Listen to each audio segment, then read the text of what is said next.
What's going on, folks? My name's Matthew, aka EZBOT, and today we're going to make some dub techno on the Elektron Tonverk, or Tonverk, whatever you want to call it. The Tonverk recently got an update which added Wavefinder, which is this fantastic wavetable synthesizer. And what I really like about wavetables is the fact that you can find these fantastic, interesting spots in your waveforms or in your wavetable and find these nice waveforms that you can modulate in between. And you can kind of make these hollow sounds that are really representative of dub techno. Dub techno happens to be a genre of electronic music that I am constantly drawn to. I enjoy listening to it, like in my free time. Like I could throw on like a YouTube mix of dub techno and kind of just chill out to it or do whatever, edit videos and stuff. It's just a fun genre. It's got some like kind of basic recipes, but there's like an infinite way of doing those recipes. You know what I mean? So you can just kind of like change things a little bit. You do a little bit of sound design crafting, but for the most part, dub techno is pretty similar from song to song, well, depending on, you know, your mix and your skill at programming. But it's similar in terms of like you're kind of using a minor chord, or you're almost always using a minor chord, and you're kind of sticking with that, and you're playing with modulation and delays. And that's kind of the main gist of the genre. It's you know, commonly a little bit of a slower techno genre, so it can be, you know, down from all the way down to 100, 110 BPM. You can go at much slower paces, which I like. I currently have the BPM set at 110 on the Tonverk, and what I want to talk about today when it comes to dub techno and the Tonverk, and why I'm making the statement in the title that I think the Tonverk is built for dub techno, is because the Tonverk has something the Octatrack had, and that is insert effects. And what dub techno really gets a lot of use out of is insert effects, or having multiple delays, multiple reverbs at different values. And especially with the delays, maybe using a dotted eighth note on one sound and then using a quarter note on another sound, and using those delays to actually kind of like fill up the space and kind of create the rhythm of your music. And so I wanted to explore that with you today. I have nothing prepared. I did recently release on both Patreon and Ko-fi, and for free on my Discord, partly part of this pack, 1,000 wavetables that you can get and put on your Tonverk. They sound great. There's so many of them, you'll never be able to use them all, but you'll have fun just grabbing random wavetables and just seeing what it sounds like in the new Wavefinder engine on your Tonverk, or whatever wavetable synth that you end up having. So I'm going to be using those wavetables today, and we're going to do some sound design with the wavetables and the new Wavefinder. I have no particular agenda except for playing with the Wavefinder engine and exploring delays and delay times. And that's what we're going to do today. We're going to try and make a track from scratch on the Tonverk. I'm exhausted. I played a show last night, and that inevitably kept me up a little bit later, just because, you know, shows go a little bit later, and also kind of just leaves you with a bit of energy afterwards. And so I am a little bit tired. So we're going to make some music that actually makes you more tired. And at the same time, I'm also going to drink a Red Bull, which I never do because they're disgusting. But I feel like I could use the help from some disgusting drink. So let's check out the Tonverk, shall we? Here we are with the beautiful Tonverk. It's the only thing we have on the table, which is a rarity from me. I always pair everything with my Octatrack, and actually something I'm considering doing with the Tonverk and my Octatrack. And I did explore this for a moment at the very release of the Tonverk. And then I didn't do it anymore, because at the very release of the Tonverk, I'm not going to be shy about this at all. At the very beginning of Tonverk's release, it was not up to snuff for many Elektron users. And that's when I did that video, or that stream, when I was using the Tonverk and the Octatrack and trying this idea out. nowadays, the Tonverk feels great. It has all the quality of life features that I needed from Digitech 2 and Digatone 2, so I think it's a fantastic machine to explore. I think it's a great machine to pick up, and I think we're going to see it in a lot of studios, and I think we're going to see it with bands, and I think we're going to see it with electronic musicians, of course. And a lot of the dawless folks are really going to enjoy using something like the Tonverk. What I wanted to do, or what I will do here in the future, in a future stream, maybe even the next stream, we'll see, is use the Tonverk again with the Octatrack and take advantage of the dual outputs that the Tonverk has, because it has 2 stereo outputs. And when you pair that with the Octatrack having 2 stereo inputs, and I use these performance templates that I build on my Octatrack that have these massive amount of performance effects. I'm currently in the process of building this techno performance template, a remake of an old template, with my new perspective on sound design and what I think are good effects for my personal techno production. I think that this will be a great pairing to have this and kind of split 4 tracks out one output and 4 tracks out another output.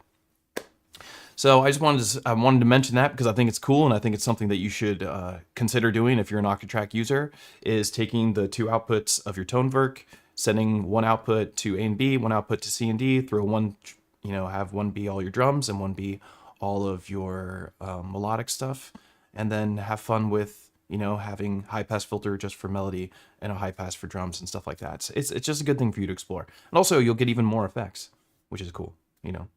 We love effects. All right, so let's get started. We're not going to start with drums. I do have like a kick drum in here, and it needs to be filtered a little bit because it's a little bit. I just want it to be like really subtle kick. We're going to kind of use just this 4 on the floor kick as a metronome at the moment. I do think I want to play with a bit of micro timing a little bit later on, but mostly we're going to be playing with Wavefinder and, modulating the wavetables a little bit, and then playing with bandpass filters and delays. And I just want to show off why I think this box sounds so good for Dub Techno. The moment that it was released, I still have this fantasy, and I haven't gotten to do it yet because time hasn't allowed for it, but is pairing the Tonverk with the TR-1000, and then of course my Octatrack, because I always run everything into my Octatrack, because I'm so used to it. It's my utility. I use it for everything. But I think that the 2 of them together is all you need. Honestly, if you're going to have one do these amazing 909 drums or even 808s, which can sound good on Dub Techno as well, or the millions of other drum engines that it has and samples that it can play back, paired with the synthesis that the Tonverk has, I think it's a fantastic combo. And you can run the audio into each other. You can do this Ouroboros type snake eating its own tail scenario where they're just eating each other's audio, human centipede style, and that's disgusting. I don't know. Don't think about it any further. All right, let's load up the Wavefinder. I'm gonna go to track 5, function source, go down to Wavefinder. Wavefinder has 2 different wavetables. It has built-in modulation, which is fantastic. And something I was doing today before this stream started, because I like to do a little bit of prep, and I was looking at some stuff to try and get my chops up and see if there's some stuff that other people do for their Dub Techno. I was looking at some people's Dub Techno bassline tutorials, what they like to do, some what people do with their chord progressions, and for the most part, it wasn't anything that I hadn't already explored, and so I didn't stumble across anything cool to share with you today that I found on YouTube or anything. But what I did do is jumped into Serum, and I was grooving on Serum for a second, Serum 2 that is, and seeing how much of a comparison I can make from drawing from patches in Serum, good presets the Serum has, and how well could I take Serum presets and rebuild them in the Tonverk. And I found, I don't have any to share with you right now, this is something we'll do later, but I found that there's a lot of stuff that you can do in Serum that you can almost 1-for-1 in your Tonverk. So you could go and, besides that you can multi-sample it, which is neither here nor there when it comes to this really, but if you wanted to play with building sounds like you have in Serum, I think that this box, I think it could honestly pull it off. So that's another cool thing for you to try out. All right, let's grab a wavetable. I'm going to get a slot. You have a ton of slots, I think 127 slots. We could use the wavetables that come with it. I mean, it opens directly into that, but I am going to use my own wavetables. So I'm going to go to user, and I got this wavetable mega pack. And I kind of want to play with these additive wavetables, and I just to explore them because they're the weirdest, and they're gonna have the weirdest little tones for us to play with these filters.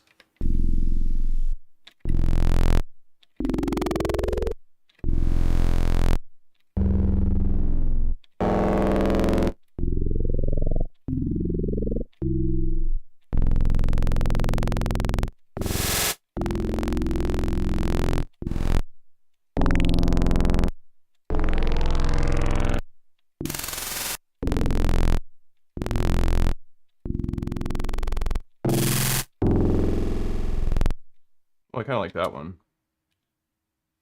Let's see. Okay. Oh, this one's just... Oh, this is called All Waves. How cool. So it goes through all the waveforms. I didn't realize that. Wait a second. Is that a part of my wavetable pack? When did I make that wave?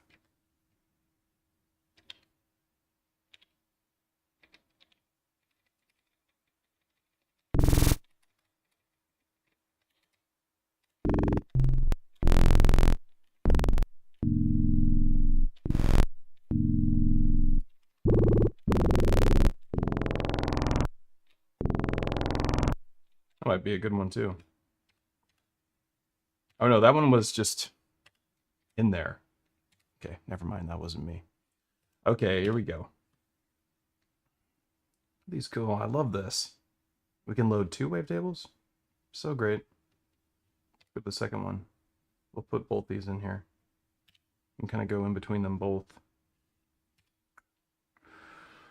Alright, so to get started, let's make our track long. We're going to go function page, function yes, so that we can scale it on a per track basis. I want this to be 8 bars long, because that's what I like to work in. I'm going to have my reset be set at 8 bars in case I do multiple patterns.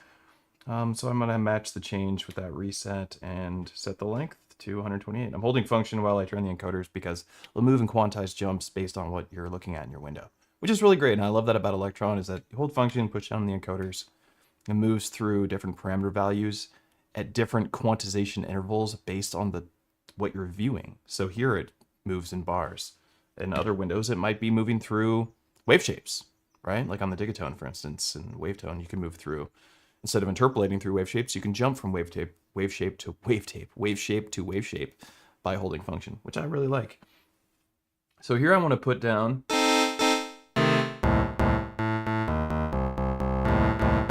We'll put down the minor chord. What should we do? Oh, that already sounds great right there. Let's just put it right here. Oh, wait a second. I forgot we gotta do that. What's this? Dog hair? Get out of here. God, this wavetable already sounds like a Dub Techno chord. Like... It's already done. I bet if I just throw a delay on here, and what delay I really like to use for this is the daisy delay. I love this delay. I do. Let's get that width up there.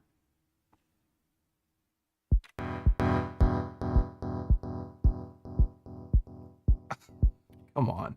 Ridiculous. Wavetables are just so good for Dub Techno. Now let's go ahead and get a filter on here. You know what I think that we do need on here that we don't have yet is more filter options in the filters selection, not in the effects section. There's a low pass filter effect in there. I don't need that really personally, but I would like to just have all the different filter, like where's the low pass for, stuff like that.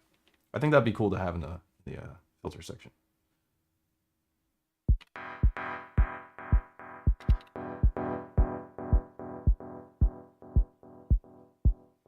Oh man, that sounds great.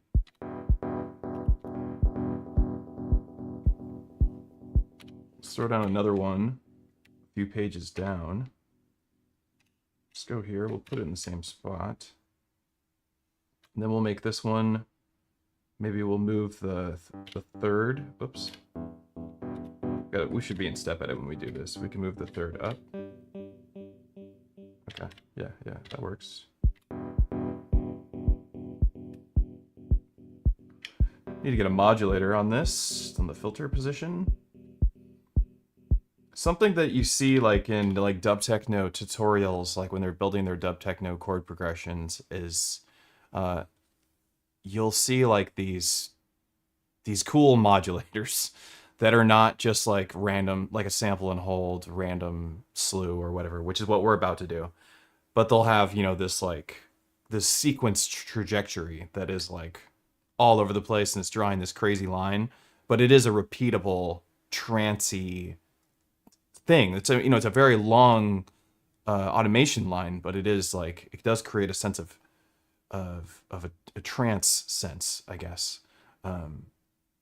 Something that we could do with the sequencer, but it would be an absolute slog for us to do on stream, and it would not be very fun to watch. So let's just do the random slew. Let's give a little bit of a value here. See how this sounds.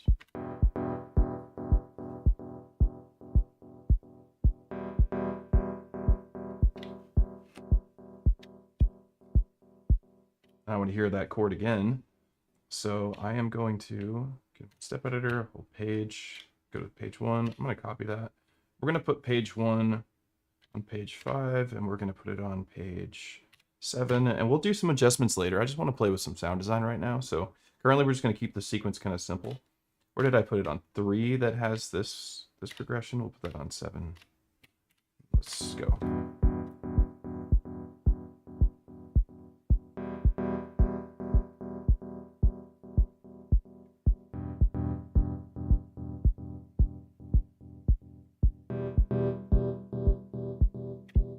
Is it just me, or does it sound like the delay is making it louder? There we go. Oh, here we go. This skew is really nice. Let's filter these out a little bit.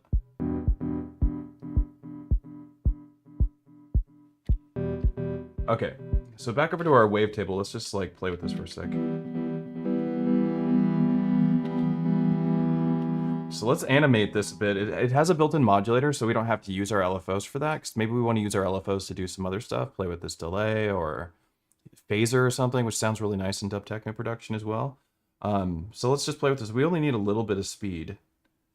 It's set pretty strong. I just want it to modulate kind of slowly. Let's do our animate level. We'll go forward a bit. Since our wavetable position is pretty far to the left, we'll go to the right. And let's do this weird modulator.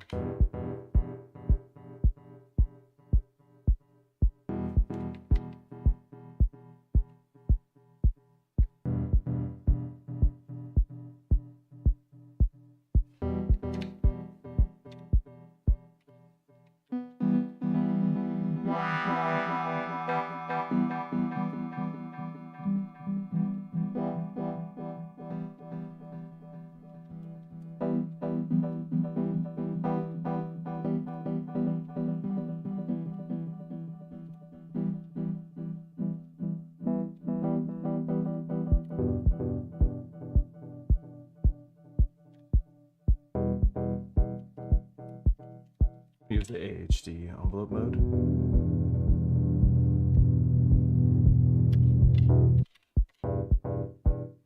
So right now we have our little stabs. I think it's really nice to give it some like some attack on the filter.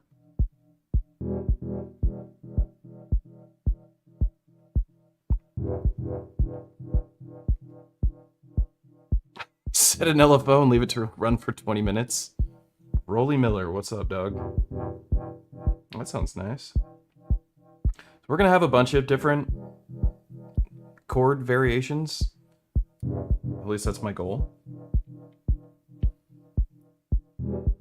Yeah, this one's sounding pretty good so far. See, we're not really using this one.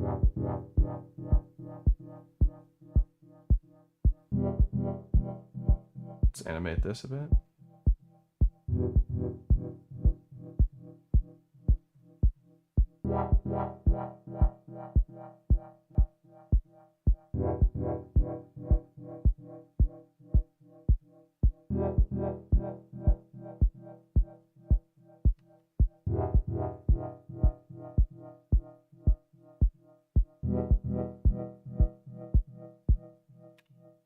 So something else I really like, and I did this in this Dub Techno track that I played last night, which I loved to play. I have this like pretty long Dub Techno track. I don't know, it's most Dub Techno tracks are pretty long. But during my performance, I opened with this curl patch, and then I went into a Dub Techno performance before I went into this like hyper pop melodic stuff that I love to play with my MA tracker. Is this like this locked in chord thing where you just use one chord. You can use, you know, you can use sevenths and ninths and 13ths in Dub Techno. There's not a rule that it has to be a minor triad. I just think the minor triad is the most quintessential sound. But you can use we're going to use a minor triad to do this really quick. But you take your chord. We could even do it during the sequence and put a trig lock on it to give it, you know, some more variation, so we're not using so many tracks. Although it wouldn't be a bad idea to use another track. But let's just do it really quick. So what I like to do is find like just like a random position in your sequence, and we're gonna put that same chord on it. So let's just copy this real quick. What page am I on? We're on page 7. I want to do it in the beginning because I want to hear it right away. I'm gonna copy this chord. I'm gonna go like 7, 8, 9, 10, and then what I want to do is kind of like make this short little stab, and maybe we'll even do 5. And what you do is you start off with the low pass filter, and it grows across the sequence, and maybe you even pan them left, right, left, right, left, right until you get to the end. And you kind of just grow it like this. And I think it sounds awesome. And you can also lock in your wavetable to sound unique on each trig position. Just have them all go a little bit further one direction, which will sound a little more intentional. Let's see. And maybe these don't need as much delay on them. I'll hold them all down and kind of deal with that really quick.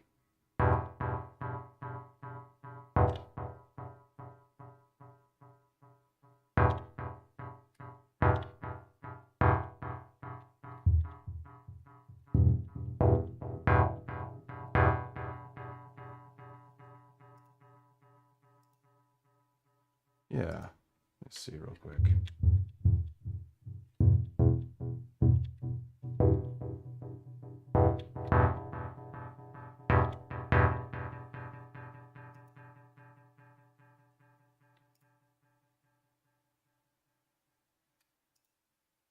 Okay.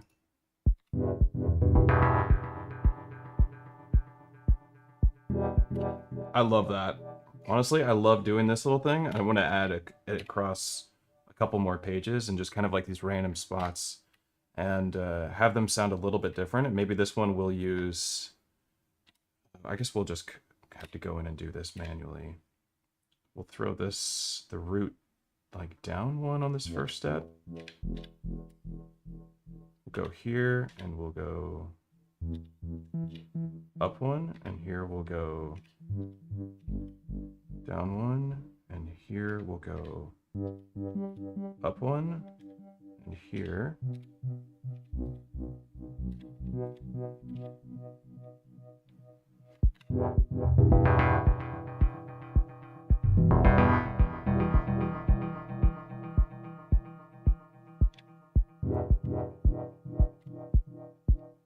Yeah.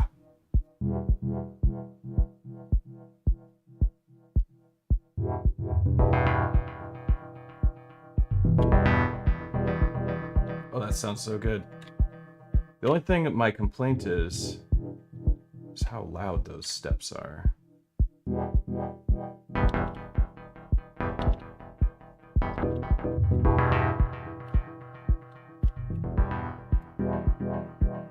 Yeah.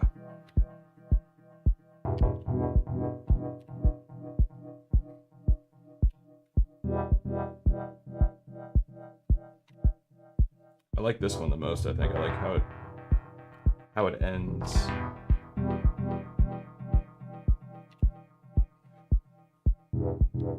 Put it here again.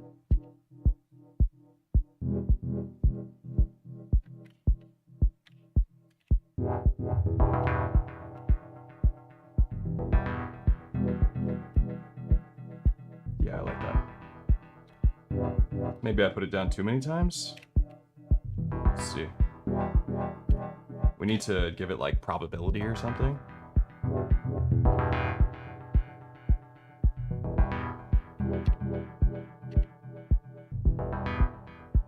Yeah, it might be too much. It might be happening too often. Let's go back to page 1. Here we go. Do it here. Page 2, we'll have it not happen again for a little while. Maybe we'll do like something unpredictable sounding 3 of 3. I'm not gonna notice that as much. These are 8-bar sequences. Maybe this one will be like 5 of 8 or something. Or 5 of 5 to keep things also interesting. Do like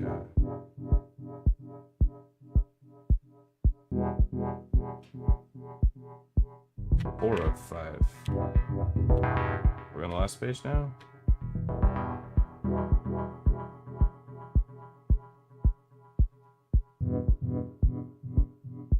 Let's see, let's take it up a notch. 6 of 6. And you know, I'm just grabbing these at random because they're like, they don't really matter. They're happening in this huge space, I guess. This huge segment of time where I'm losing track of what's happening anyway. I'm more like just, how does the vibe sit with me? Not so much, does it matter if it plays at 6 of 6 or 5 of 5, 5 of 6 or whatever. That stuff doesn't matter as much. I just don't want it to happen very often, and I want it to feel locked in still.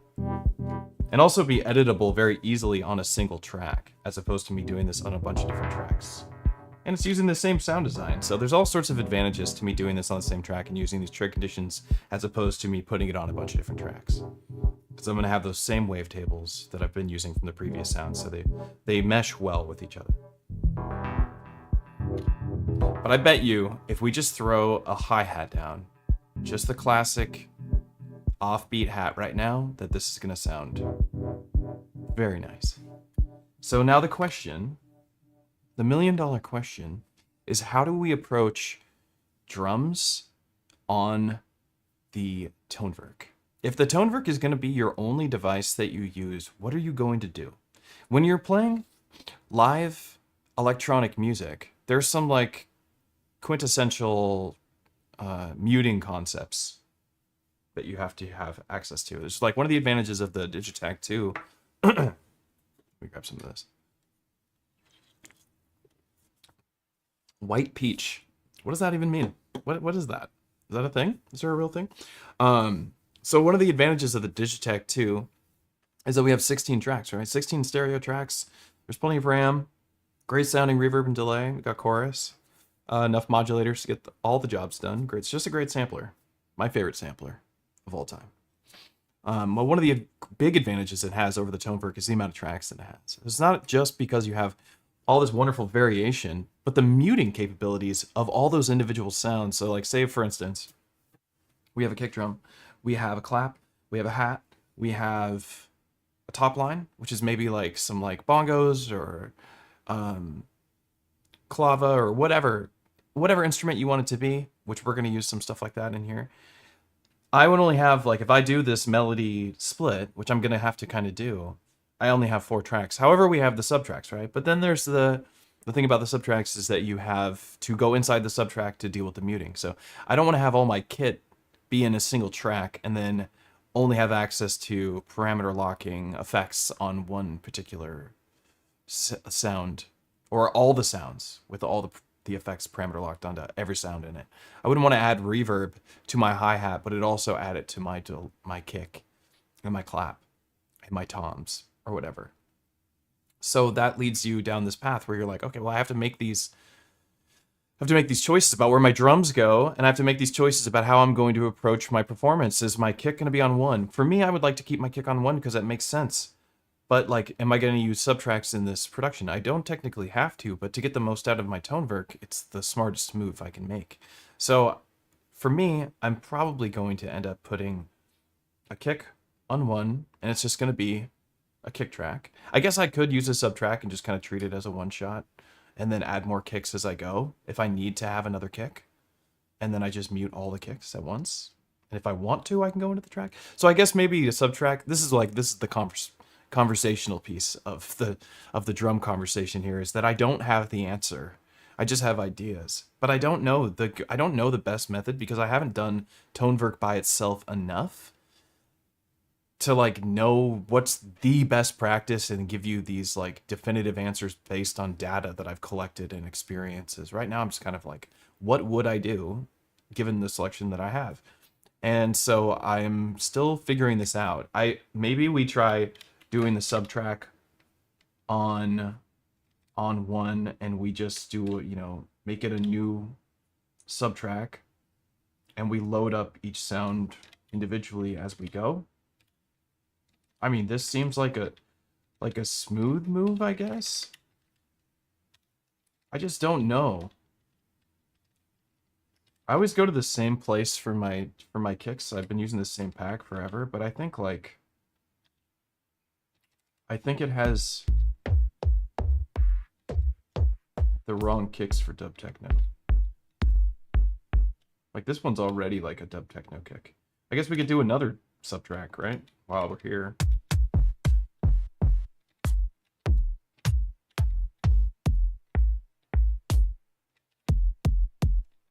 See, I love those really punchy kicks, but that's just because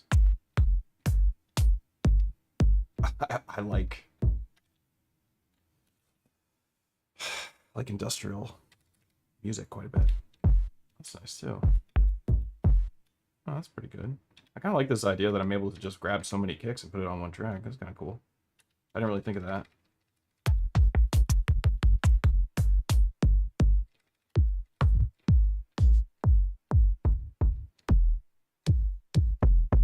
Of course, you can always take one of those really punchy kicks that you love and filter it. That's what you would do with a 909 if you were making Dub Techno with the 909. What was I going to say after that? I guess any Roland drum machine. Got a nice little tone to it. Ooh, that's a nice sounding kick. I'm just going to get that one just for fun. All right. Don't have the sequence. No, wait. Yeah, we still have this.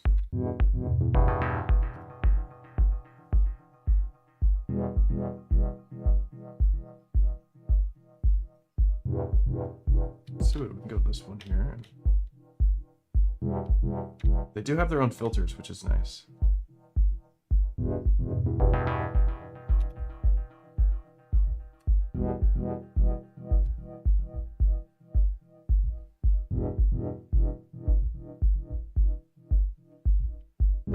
Okay, so we got some kick stuff covered so far. Let's go over. I like really what I'm dying to hear is a hi-hat. You know, like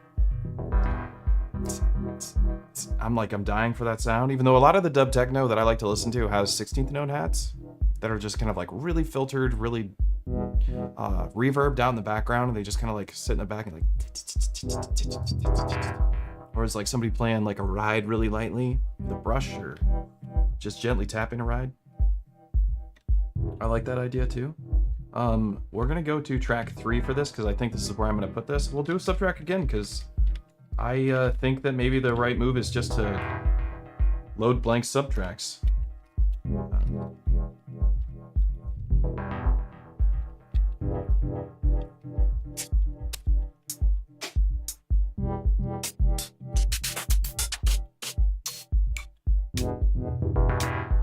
That's nice. Let's get another one.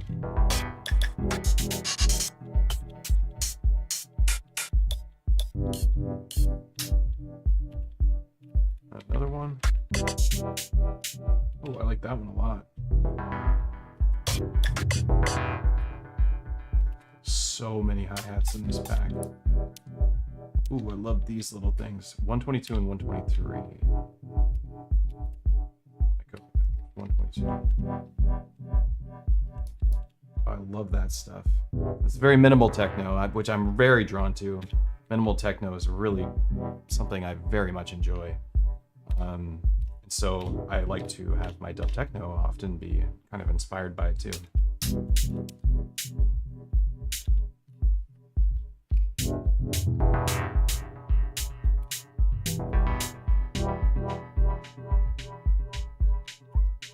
And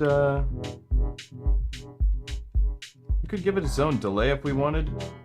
Let's go over and let's mess with our reverb really quick.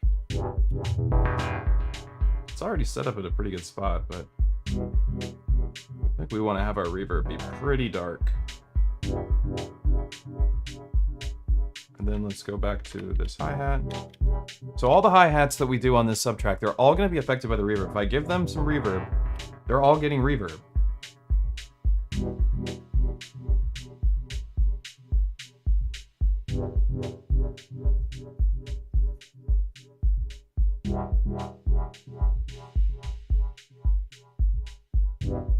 And this is one of the dilemmas with subtracks.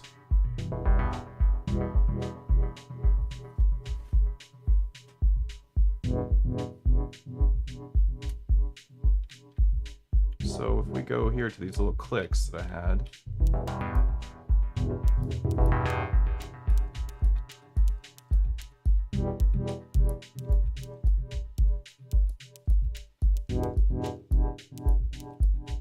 that could be kind of cool.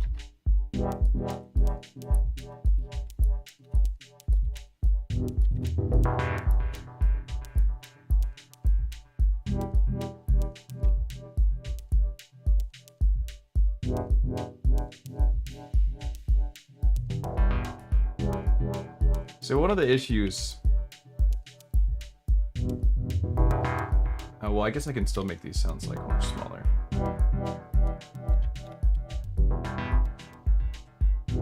Oh no, they do have their own filters, so that's cool.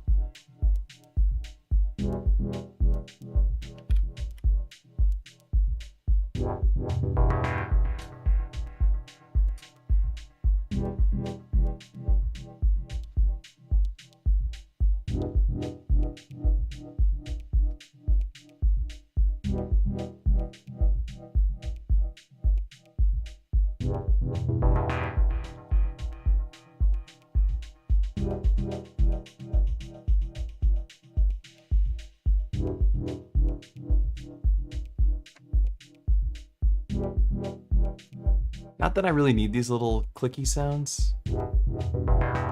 They kind of do take up some of the space. What we want to do is create some more rhythmic stuff. Maybe some more noisy stuff. And get another chord in here. Maybe turn up the so let's see, we can always mute these for now. Oh, let me go into the other mute mode. Do not like using global mutes. It's not my thing.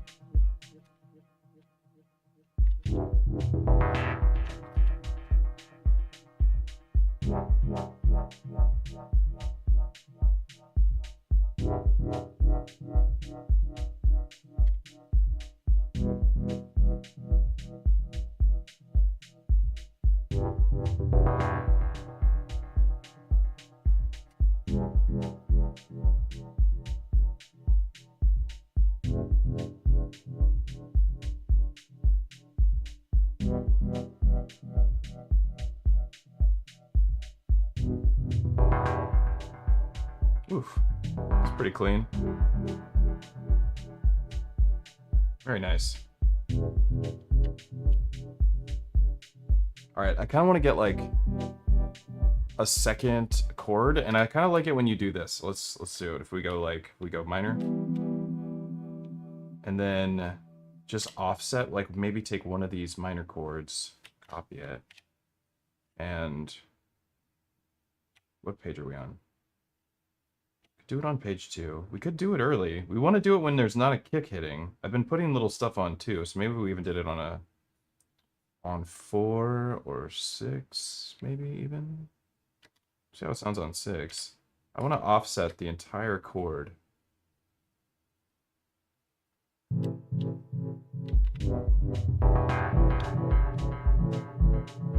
Yeah. Actually sounds pretty good.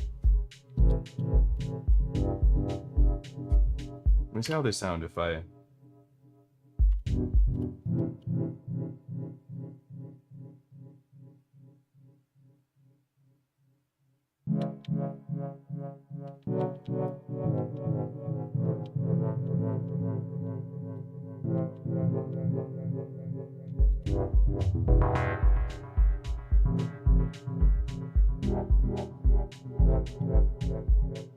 Yeah, that's pretty sick. Maybe give it its own wavetable position for both these wavetables.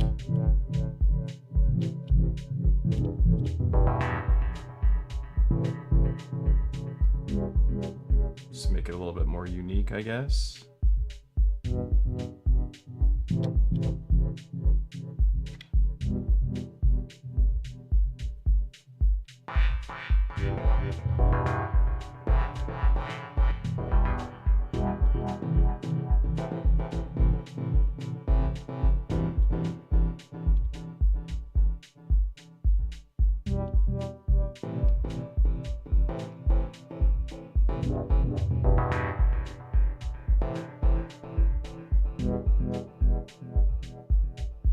You know what we could do too, just to kind of like add some zhish, yeah, whatever, is change the speed of our send delay and have maybe the send could be on quarters. Even though I think the most common delay I'm going to use is a dotted eighth. So it might make more sense to have the other delay be on quarters, but I already like what we've done, so I don't want to go backwards on that. Let's see. I'm not using the delay as much. Let's take a look at it. Ping pong. Absolutely. Make it real wide. Again, very dark. Quarter note. Whoops, going the wrong way.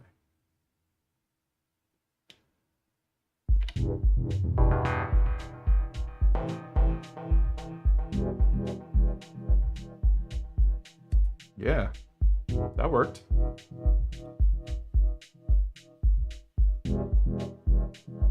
Okay. We don't even have a bass in here yet, but I don't even think it's that big of a deal. Because it's not going to do too much. I mean, it's going to add the funk to it once we throw the bass in there, and the bass will be very sparse. It won't be a very thick bass line. I'm not going to go really funky with this because I'm trying to relax as I drink a Red Bull.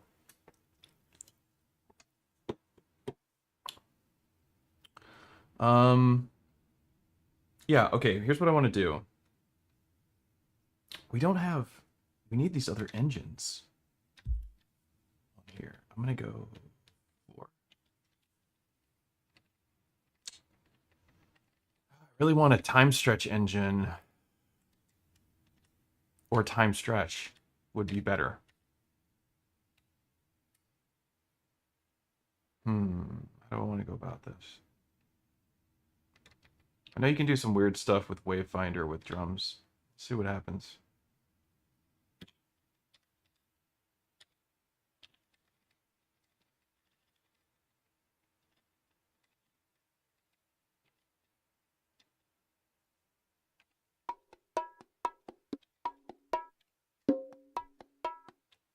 I don't think this is going to work out very well.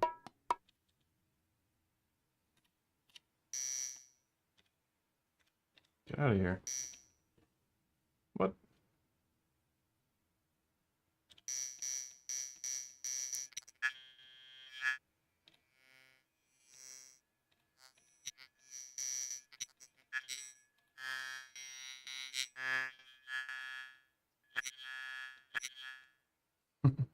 If we start here.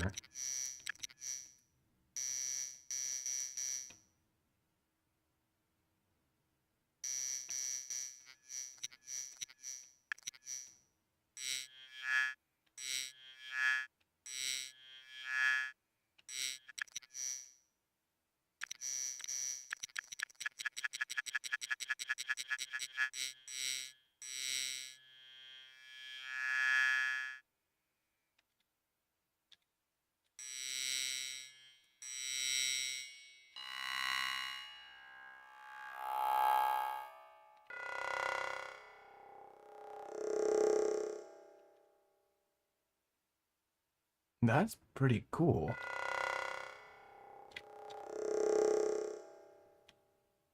What? What in the robot is going on here? Let's make this monophonic. Play mode. Mono.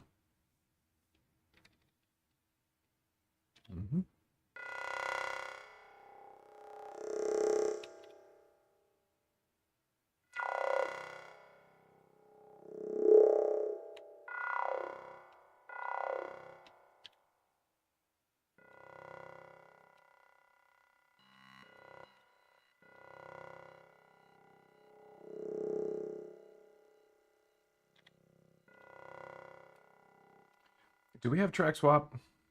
I don't think we do.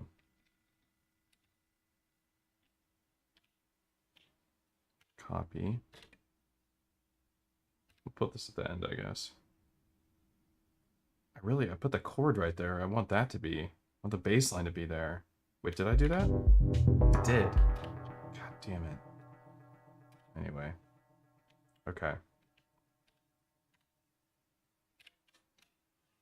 Just want to see what this is doing. Trig line right here.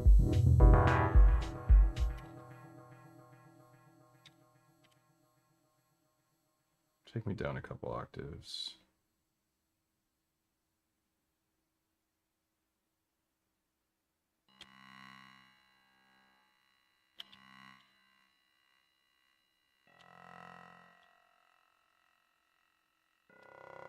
Let's go to D because that's kind of cool. Could do some weird stuff with that. Let's take that. Let's just explore this for a second because I haven't had a chance to play with putting drums in Wavefinder.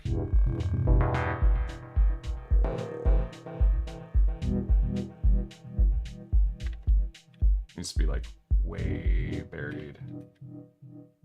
Whoa.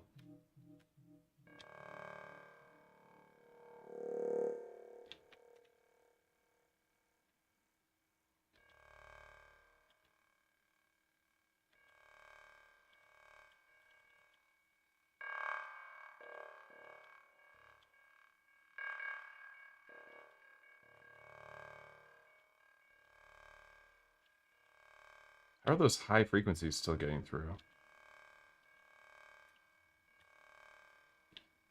That should not.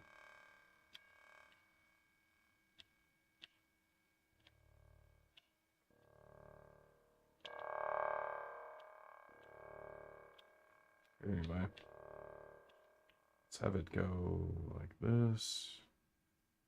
I guess we'll have it.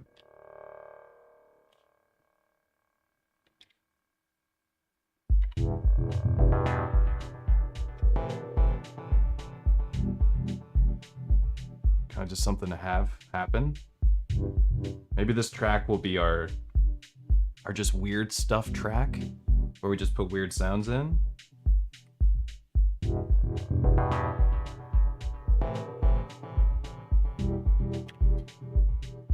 Let's get that filter moved.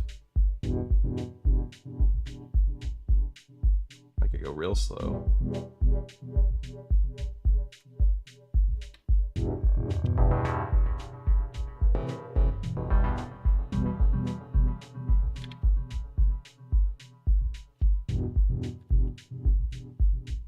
Alright, let's get another chord track. Go track 6.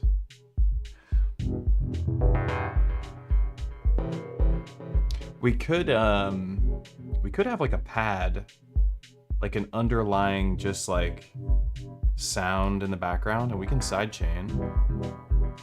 So we could just see how that kind of sounds. We could just use our D minor triad for that. Or we could use a ninth for it and make it go kind of cool. Whoops. Oh, we gotta put a Wavefinder in here, of course. Let's get a new wavetable.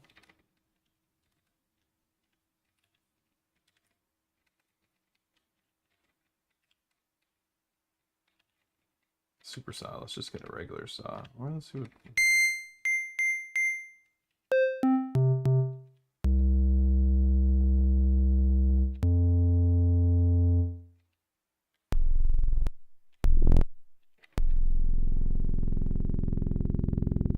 Oh, to pulse. That could be cool.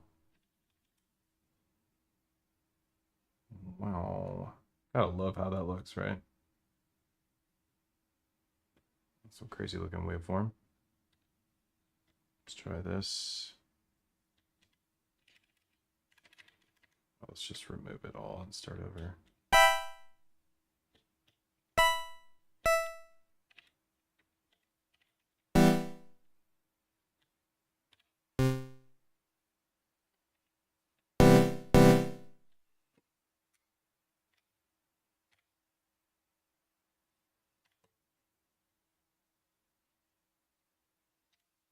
See how this sounds just playing for the whole 16 steps and then sidechained.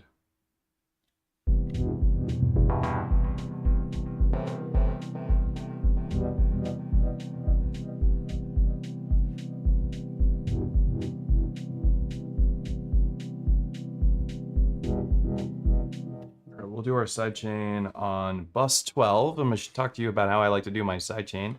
So I like to send a track into a bus track and then use an envelope generator instead of using a compressor. Even though you can use a compressor with a sidechain input, that works great too.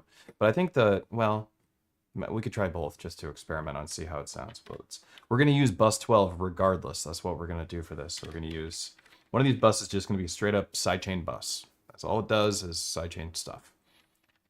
If you were doing techno, like industrial warehousey type stuff, and you wanted to do like a rumble techno, you could do your sidechain and your rumble all kind of on the same track, right? You could send it in and then use distortion and reverb and then sidechain that on the bus track, like all from your kick, and then do it all live without it being resampled. That could be pretty cool. Warble could be really nice. I really like warble. Such a good effect. Let's grab this compressor really quick. We're gonna use track 1. No, so this is why we're not gonna do the compressor.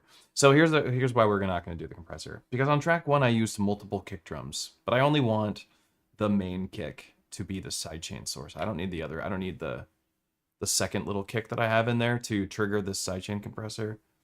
So we're not going to use that. We're going to bypass. We'll go back. Maybe we'll add an effect. I don't know. Probably not. I'm just going to use the envelope generator and do a negative depth envelope that I can design exactly how I want it to be. So I know I currently have all my kicks on 15913. And I just put my envelope generator negative, and we route this pad. What track was the pad on? Track 6? Yeah. So we route that to bus 12, right? And then we go to track 12. We've already got those down, and now we're going to play with this and kind of design something. We could start with the 16th note.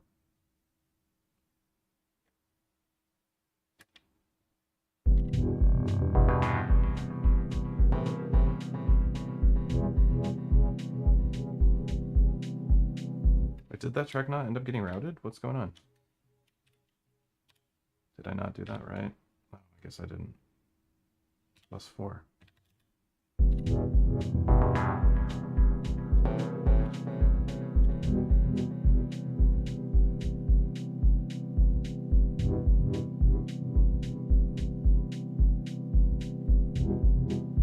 But why is my envelope generator having 0 effect on this track? Oh, I'm routing the wrong tracks. What's going on? There it is.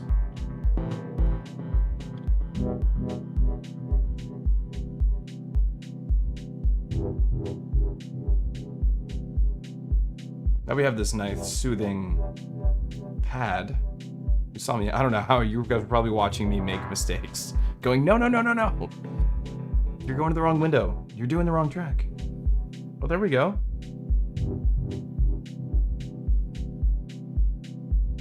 We can make this an evolving pad because we can modulate that wavetable, but it sounds nice to have that in the background.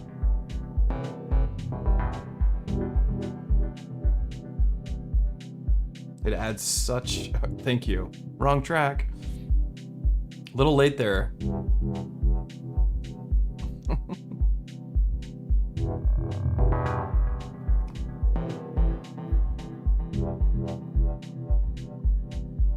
You're welcome, Holodyne. I do love that. I love having those like sidechain pads like this.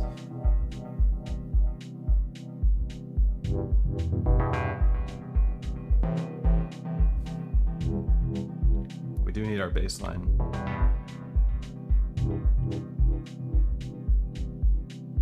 Oh, that sounds so good.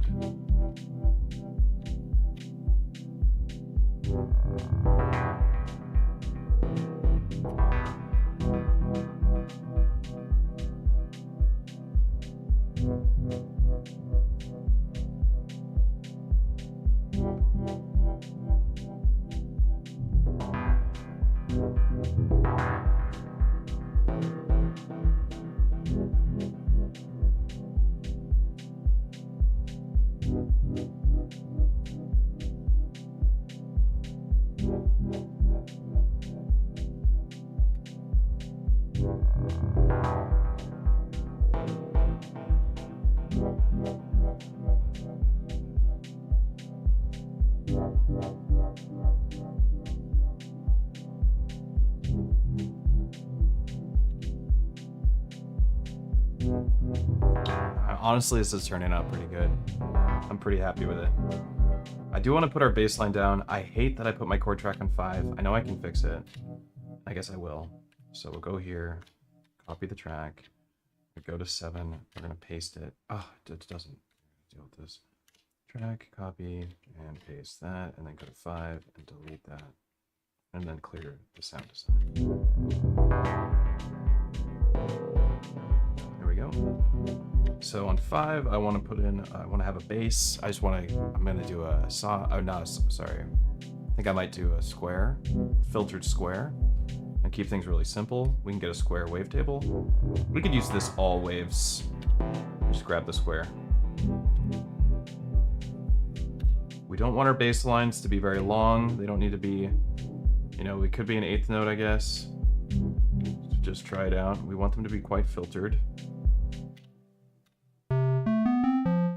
We also want it to be monophonic. I don't need mono legato.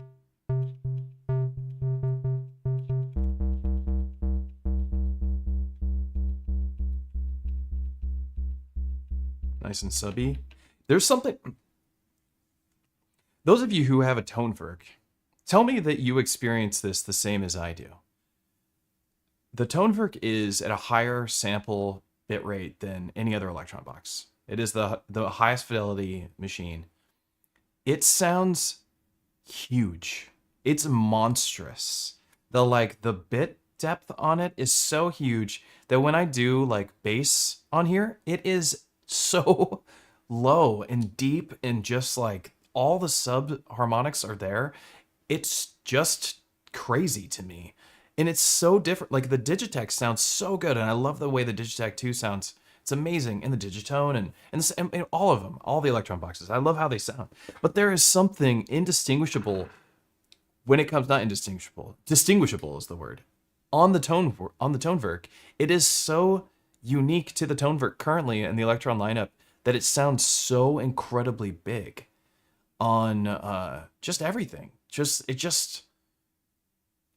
I can't even explain it without you having heard the two units next to each other over and over again like I do. I'll be working on the Digitact, and then Tonverk's always on the table and it's always got music on it because I'm doing Tonverk lessons all the time. And I'll jump over from this box to this box. I'm always just like, whoa, this machine is so enormous sounding. The sound design is so big. The reach in which the frequencies can go, high and low, are just so...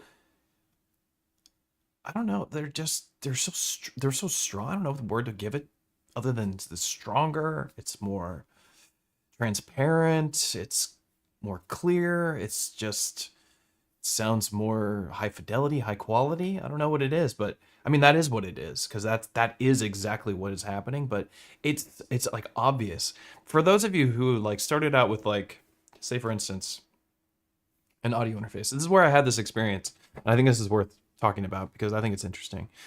I had this cool experience many years ago now, headphone cable, where I like everyone else for the most part started out with a Scarlett 2i2 audio interface, or 4i4 or something. 2i2 audio interface. All I was recording on it was the output of a mixer that I had. It's some crappy Yamaha mixer. And I would have a microphone plugged into it. I'd have the microphone from my amp, from my guitar plugged into it. And I would have my Elektron boxes too, an Octatrack and an Analog Heat at the time. An Octatrack and some modular. Anyway, it doesn't matter what I had. But the idea was that I summed it all into a 2i2. It was going through that mixer. It was going into the 2i2. And, to me, it sounded amazing. I know any different. And then one day, I decided I needed more inputs on my interface, and I wanted higher quality audio. I just had a bug up my ass about getting a higher quality audio. I was getting into modular. I was already spending so much money on modular, and I was just like, I might as well spend some money on my audio interface because, you know, why not? You know, modular is expensive. Let's spend more money. And I upgraded to an RME Fireface UCX1. There's the UCX2 is out now because I follow RME at this point. And when I upgraded to my RME UCX, it was insane. The experience. I literally went from Scarlett to it. We're talking like 2nd gen Scarlett, 1st gen Scarlett. This is a long time ago now. And so like they're much better now. Scarlett Gen 4s are they're nice looking, they sound great. So I don't know if it's that big of a difference today compared to what I had then, but why you buy RME anyways, not just the converters. They're fantastic for PC computers, especially. And the Total Mix software is amazing. I can never go back. I'll never go back from RME once I did this. But anyway, the point I'm trying to make is that once I bought this audio interface and I went from my Scarlett 2i2 to my RME UCX, the sound quality I didn't realize was missing arrived. And I was just like, what is going on? My music sounds so clear. It sounds so good. The headroom, I have infinite headroom. It feels like, not infinite, obviously, but I have a lot of headroom compared to what I had on my, you know, $200, $100 audio interface. And it just sounded incredible. And I was overwhelmed by how much of a performance upgrade that it had, just not just with the software, but with the sound quality. It was so much bigger. It was so much more transparent. Sounds that weren't there were suddenly there, or like when I played a sound, it just sounded so much more full, and I was just unaware what I was missing. That's what happens when you play a Tonverk.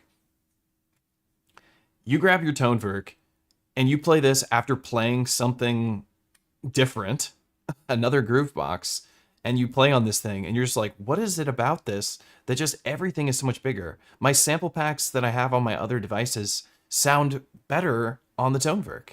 Even if they're 44.1, it just everything sounds better on the Tonverk.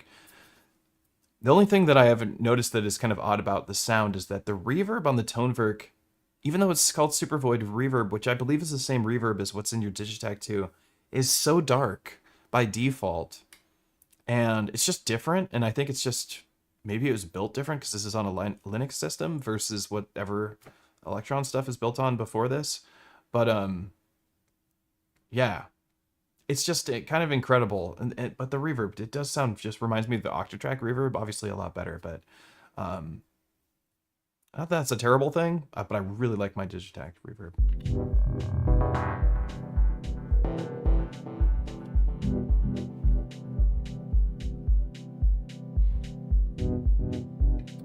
Maybe somebody will think it's sacrilege that I have this like 9th pad or 7th pad playing, but it's really adding something to this that's very emotional.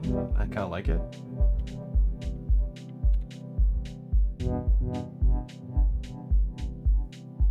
Maybe we'll throw a phaser on it. That could be kind of cool.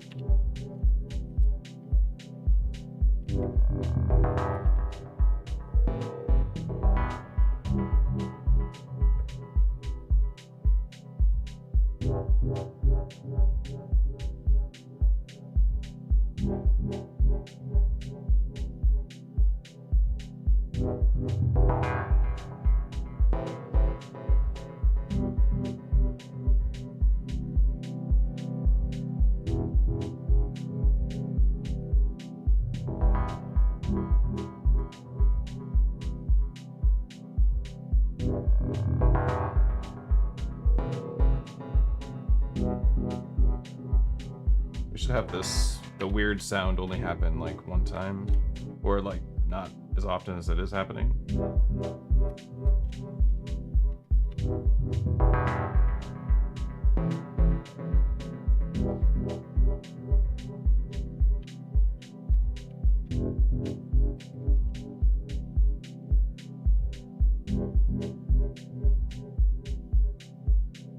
The phaser's moving a little faster than I want it to. 13 is the number I think that gets used on the the chorus and the phaser in the octave track, if I'm not mistaken. I'm probably mistaken. But if there's somebody who's probably memorized that stuff, it is me.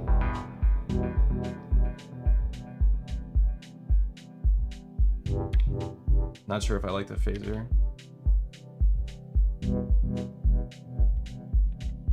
Maybe a flanger?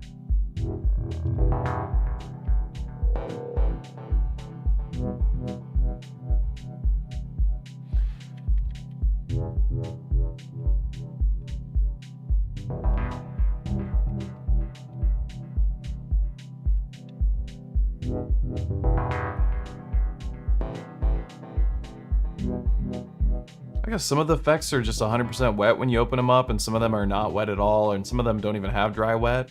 And then some effects are not. Like this one, other effects were 100% wet. Then I load up the chorus and it's 100% dry. It's like, who is making these decisions? And why are they making those decisions? What is the thought process behind that?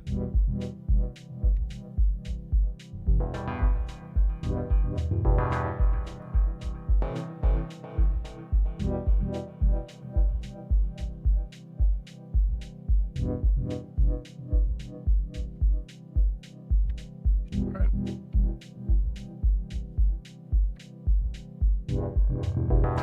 Oh, I have a track. This is my bass track.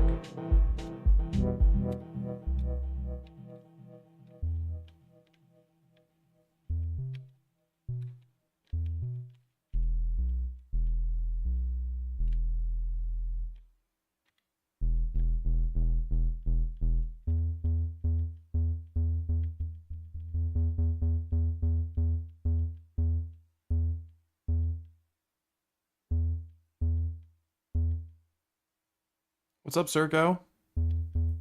Good to see ya. We want these to not be... Oh, I already changed that to eighth notes. Let's see.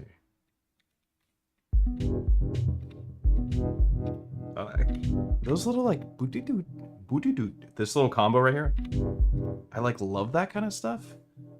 Maybe I'll even leave that, but this was supposed to be much lower. I didn't realize that that was going to be...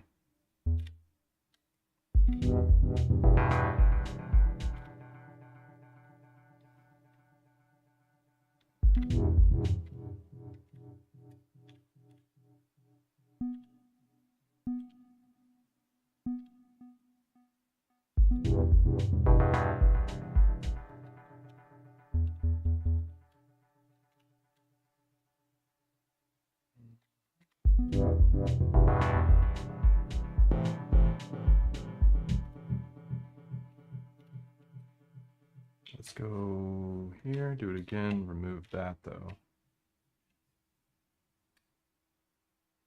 Maybe we want this to now be another note from our chord.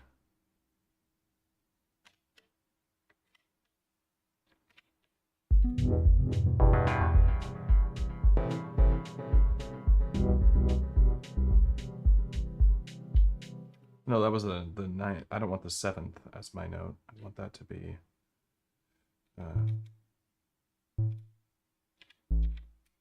yeah.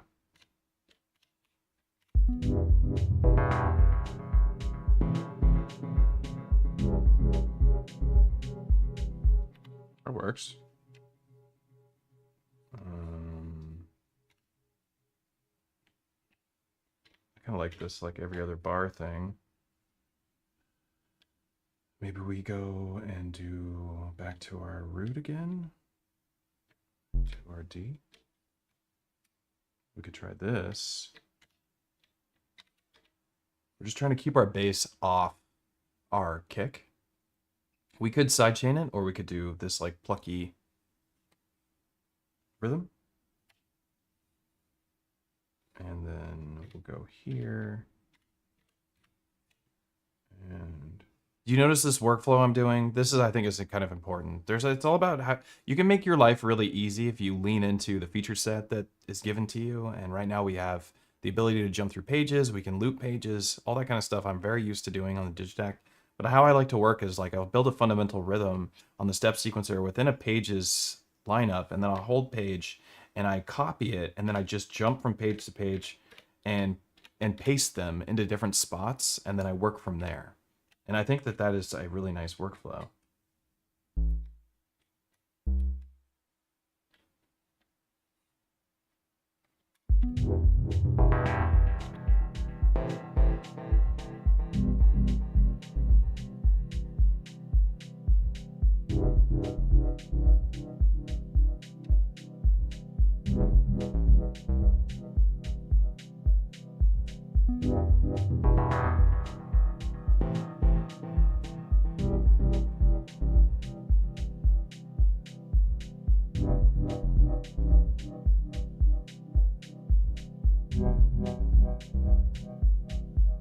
I think that last page I don't really like. I don't think I like that there. Let's loop it.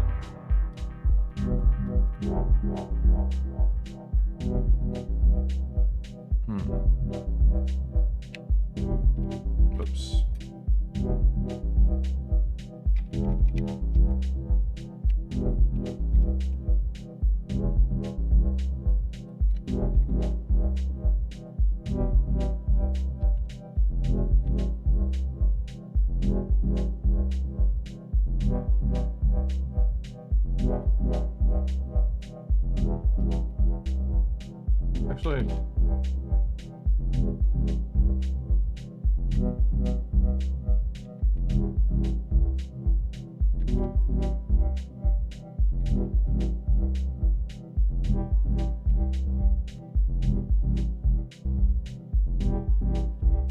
Actually, I do like it on 10. It's just like right after each kick, we're getting the ba-dum, ba-dum, ba-dum, ba-dum. Kind of gives you a little slap vibe. Okay, let's go over to our hi-hat track. Should we put a clap in? Not that we need one, but we could put one in. Let's go to our hi-hat track though really quick.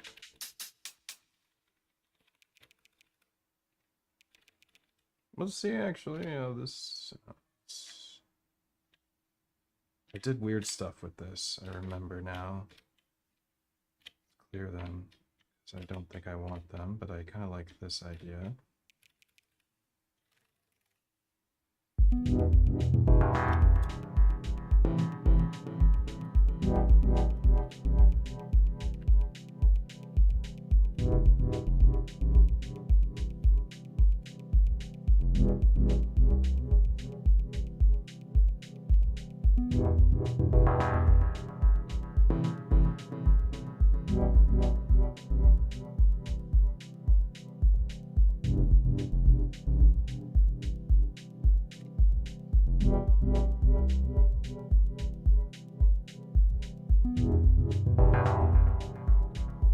Check out some swing.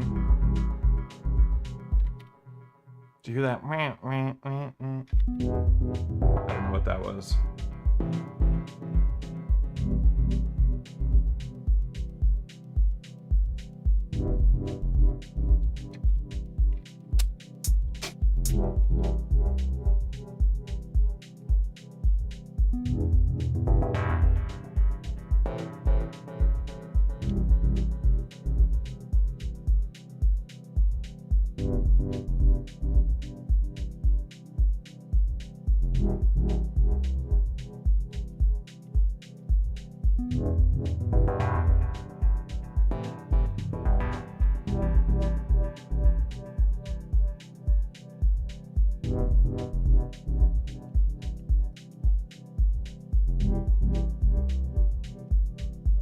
I think I need to go into every single page of the bass and edit that.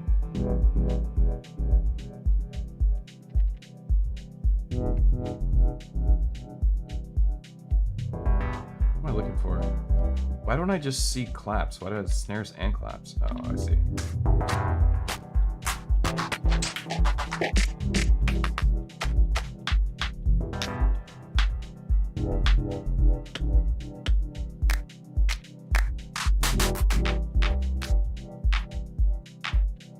Like already sounding very filtered.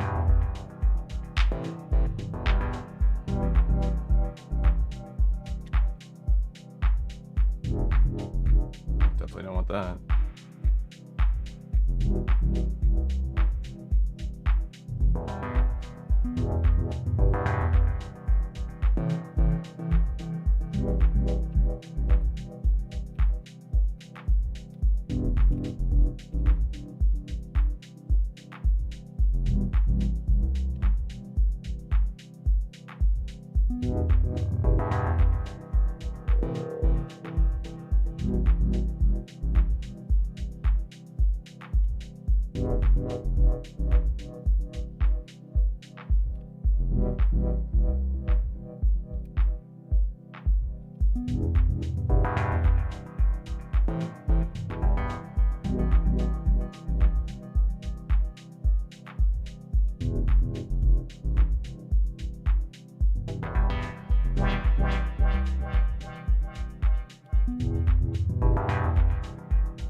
My baseline, page 1.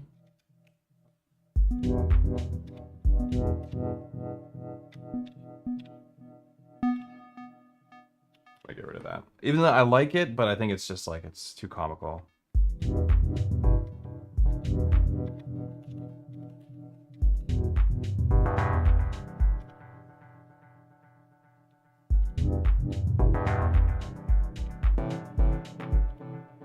We actually go back. I'm gonna turn off page loop for now so I can jump through it like this because I like that perspective the best. And paste.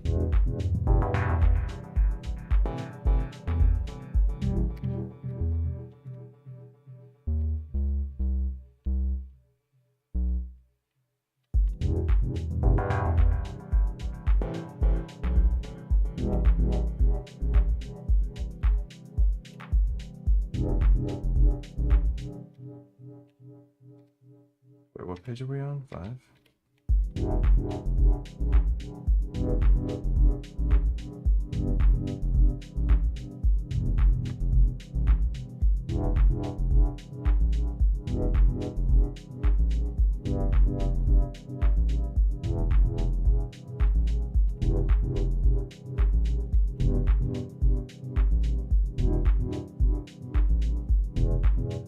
Yeah, that works.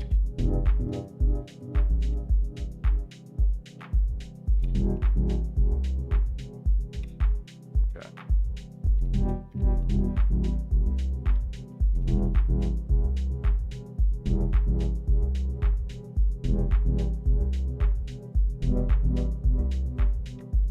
Let's do something.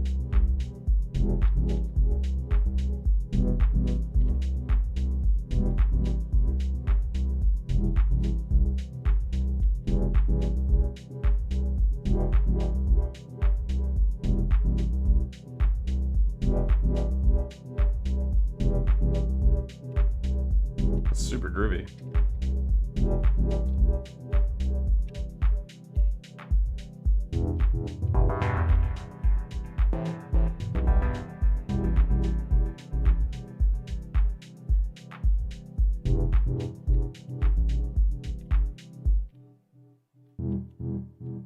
Okay, I want more wavetables, which means I want to lock in these wavetables, I think. Or I guess I can just lock the other things onto new wavetables.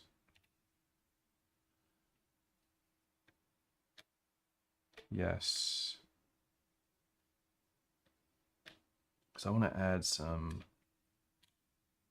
another.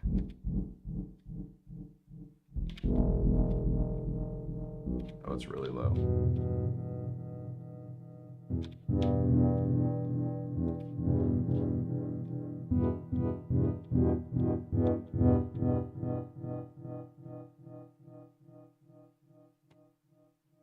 Let's try this wavetable.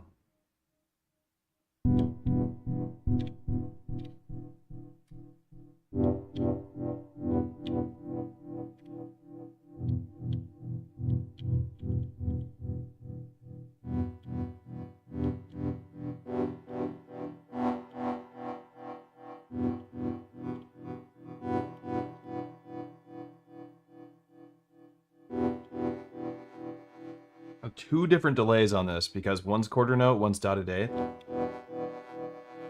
That's pretty cool.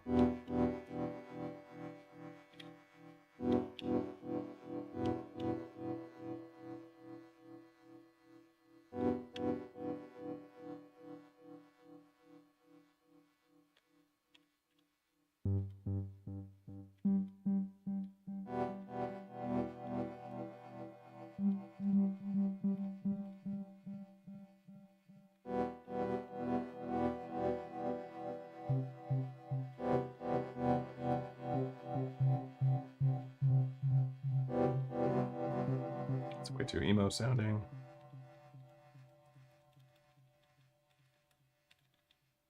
Oops, what am I hitting? I'm hitting the wrong button.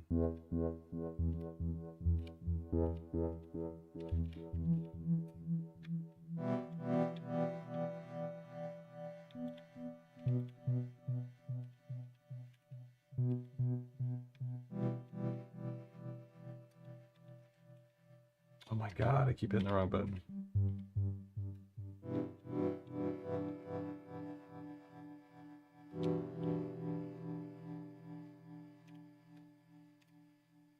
It's for like a volume modulator.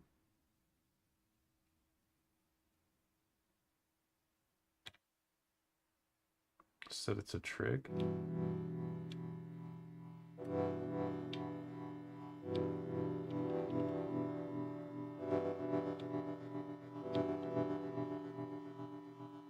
Get some gated sounds. Sounds really nice.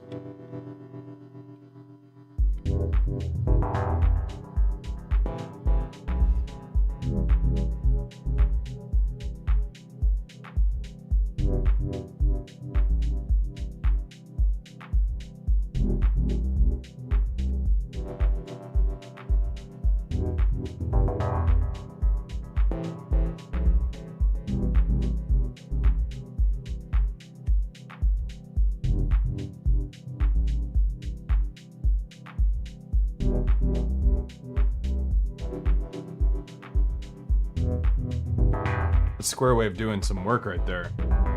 I keep hearing this like this like off.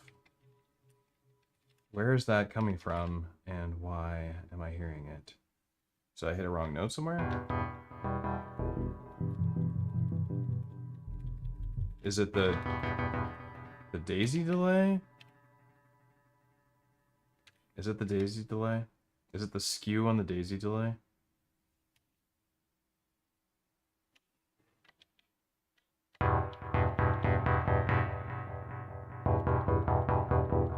It is the skew on the daisy delay.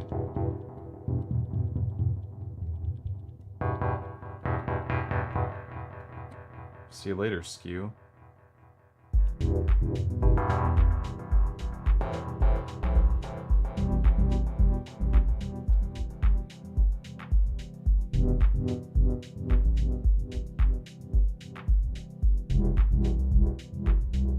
There's one page that I really like the rhythm and for the bass line. I think maybe I just want all of the pages to sound like it.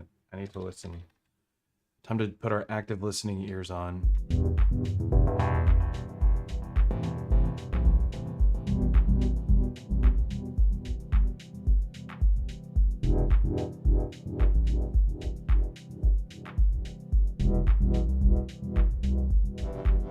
I think that was it. I think it was... What page did we just end on? Was that 7? Maybe it was 7. It's the rhythm that I like.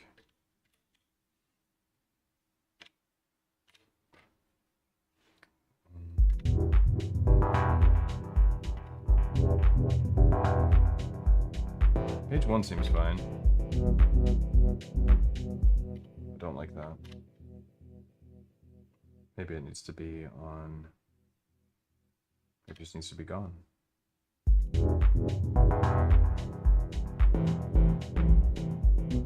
Something muddy about page 2.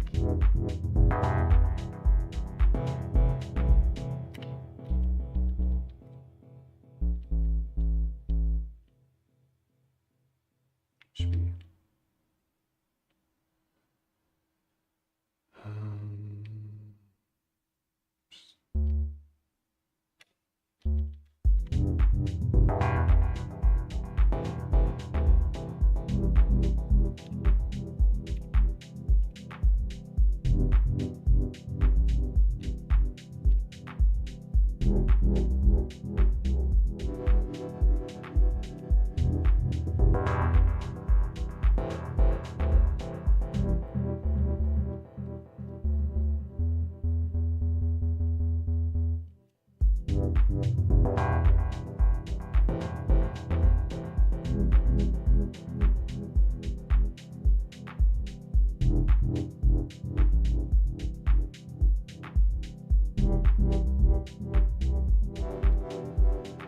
Oh yeah, are they supposed to launch people to the moon today?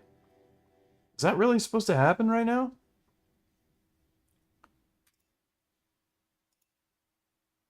We really going back to the moon? First time to the moon?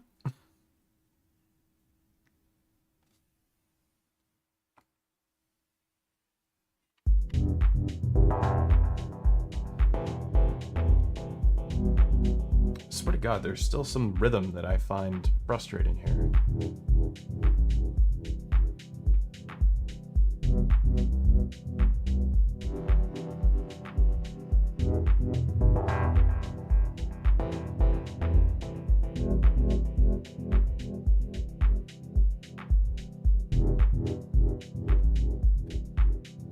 Are most people in here dawless? Yeah.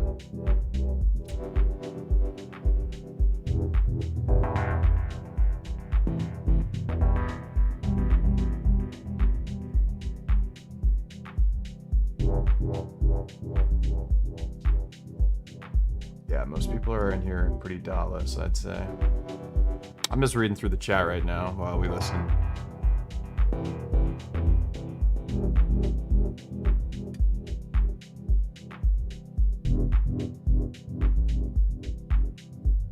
%, it sounds huge, clean, clear, hi-fi. Yeah.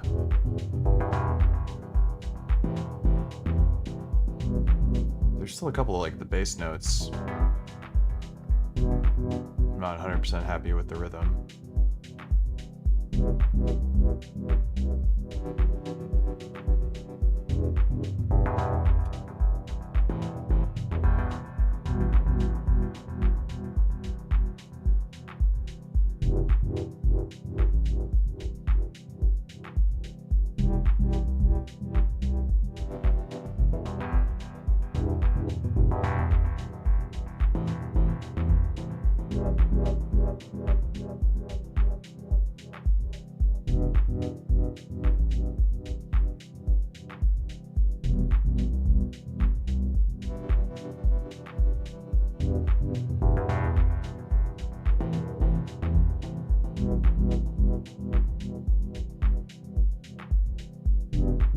That little 16th note hi-hat pattern in the back, like, I'm really pretty happy with that.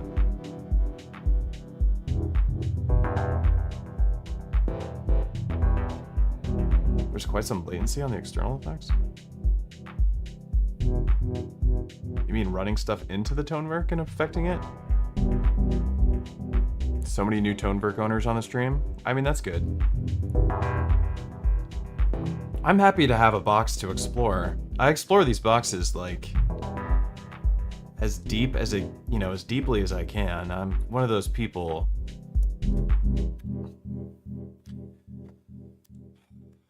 You know, I love making stupid analogies. I'm a bit of a gamer. I like to play PC games and PlayStation.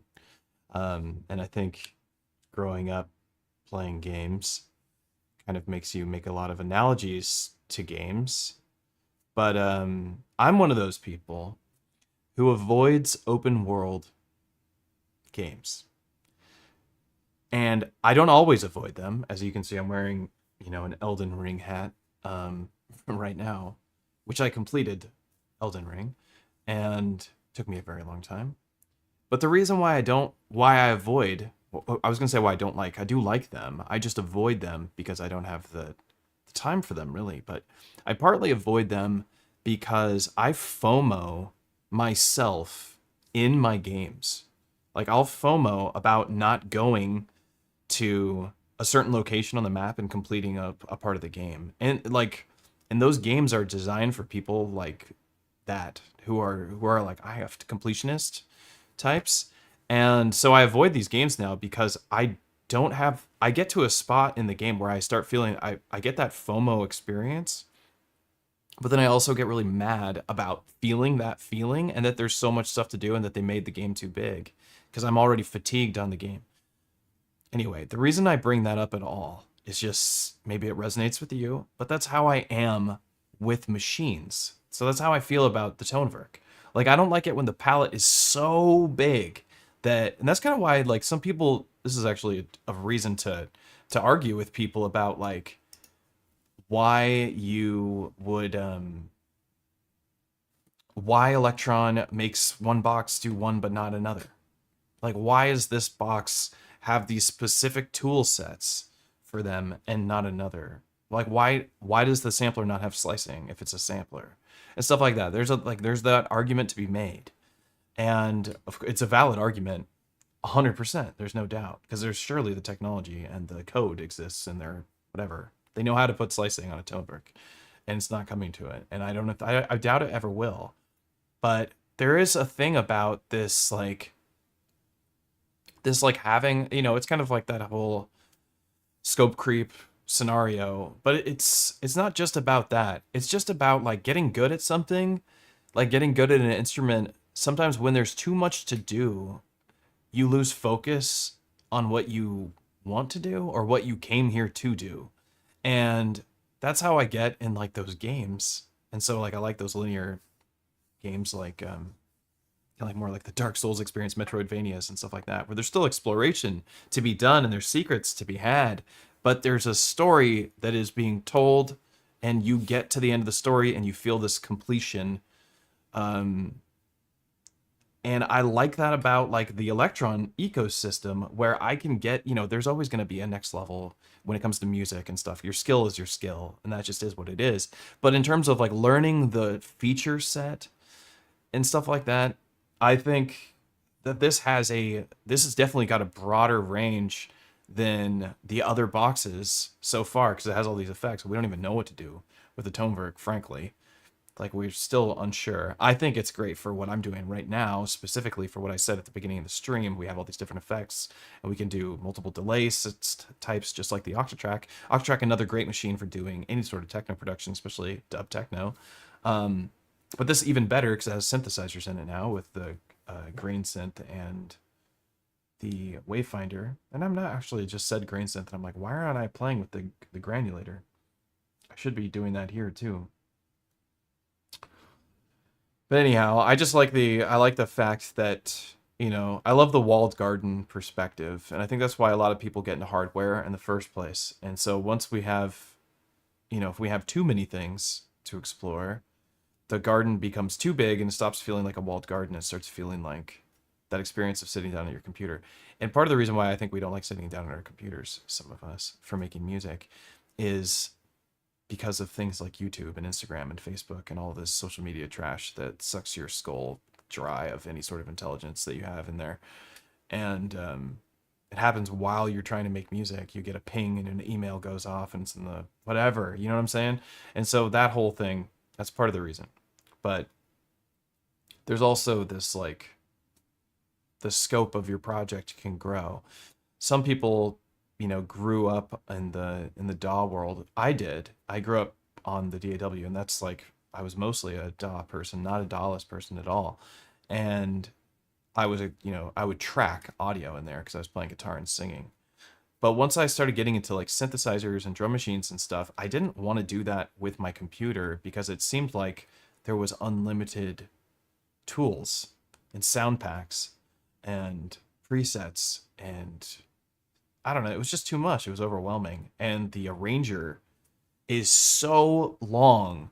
When you look at the arranger in your DAW and you're coming from like starting from scratch, I'm not like thinking like, oh, we're only gonna go to like 128 bar or 64 bars, whatever. I'm not even thinking in loops in my DAW. I just see the endless infinity of the arranger.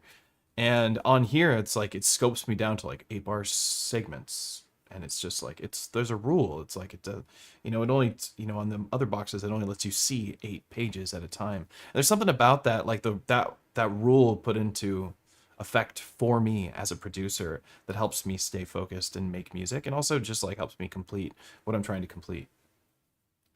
That was just sorry for the side quest that I just went on talking about dawless.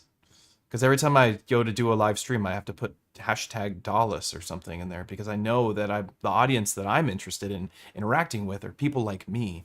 And so I have to have those kind of like hashtags, and it pops in my head. Yeah.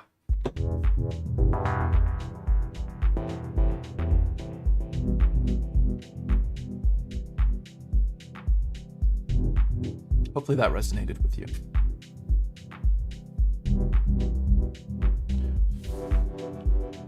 We could have done this in a much shorter period of time,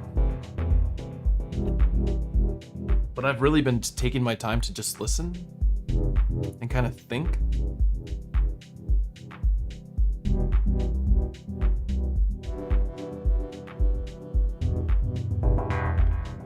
I do hear some sort of like phasey thing happening. I think that it has to do with the chord engine, the Wavefinder engine, and using two wavetables at the same time, playing the same frequencies at the same time, and that I think sometimes that can cause some phase cancellation.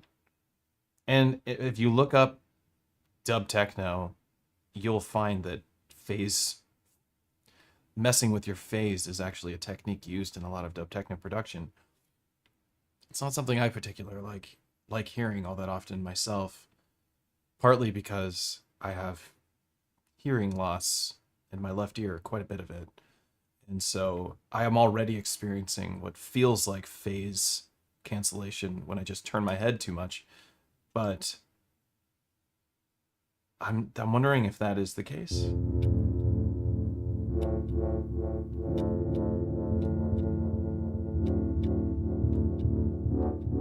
I thought for a moment that it had to do with like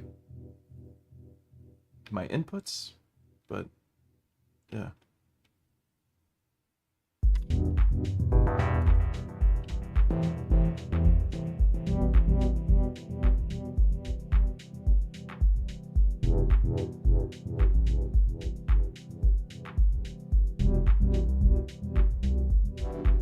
I love that. I think it's page 7, bar 7 of the bass line. The rhythm for the bass line is fantastic. What am I doing? Take me to the track. And it's bar 7. This rhythm is the rhythm I like the most. And bar 1. I don't even think I like bar 2 or 3 or whatever it is. I think maybe I don't want this. Maybe we put it here.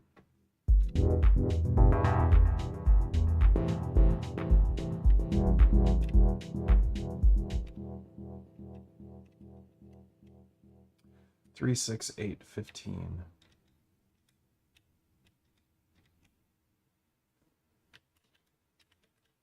Three, 6, 8, 15.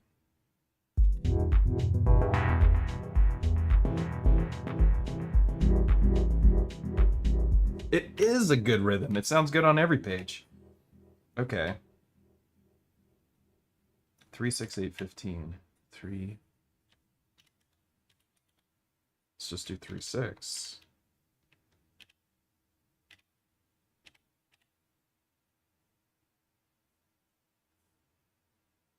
Three, 6, 8. What was the other numbers? 3, 6, 8, 15. Is 12 on the table?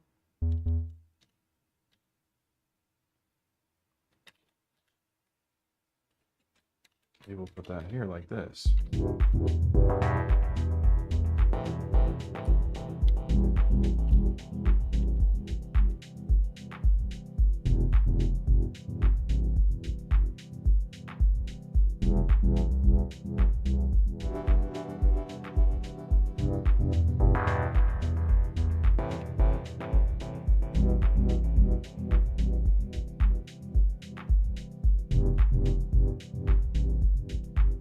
man, that like really fixed it up.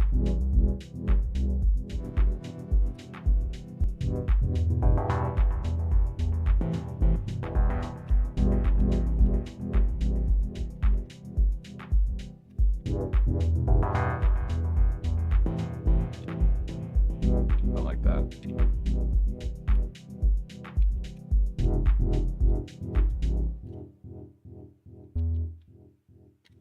This should be an octave down.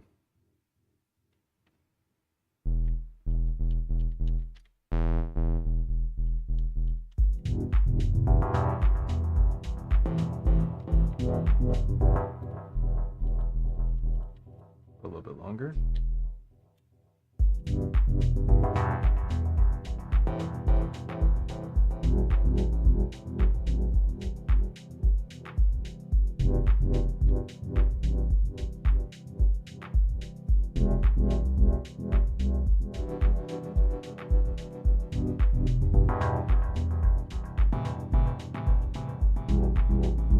We put that nice, this one sounds so good. I want to add it to a couple different spots. I think I want to quiet these down a little bit. They're a little too excited. Maybe I just lower the depth of the envelope generator. Oh, on these in particular. Yeah.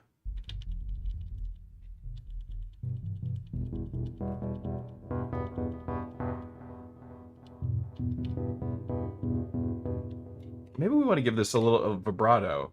I mean, I always like having a little vibrato on my synths. Could be free running, but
oh, that sounds so good.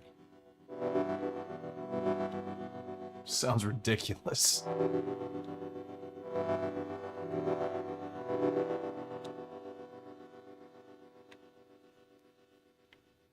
I'm like really bumming that there's not time stretch on here right now, or even a repitch machine. I want to put like a, I mean, we could just use a subtrack, I guess, but I would like to have, you know, some like South African type instruments in here. I love the sound of all those cool percussive instruments.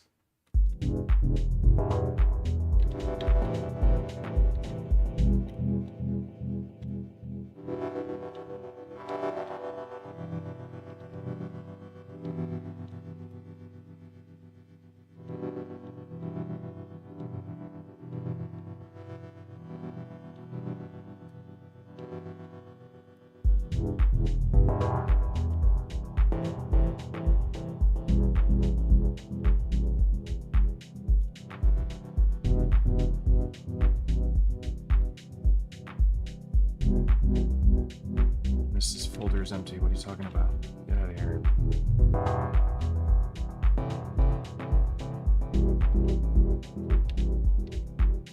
We could try and do it anyway. Nothing at our tempo. Of course, everything's at 125. We could treat this like a slice, and we have 8 slices. We could see what that's like. Should we check that out? Check this out. So we have every single one of these use the same subtrack. Hopefully this works. Hey.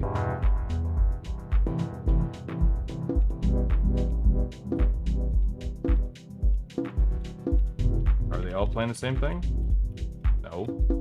Can I only use one? What the hell? Yeah, it's in sub 1, so it can't be in sub 2. Is it no longer in sub 1? Oh. Well, it does work.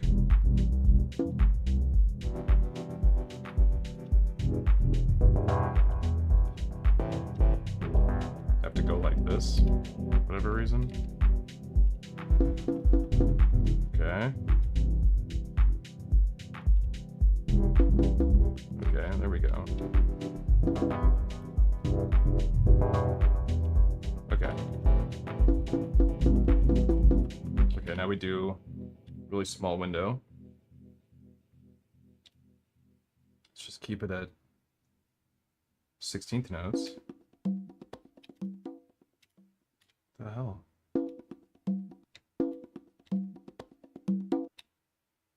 Come here.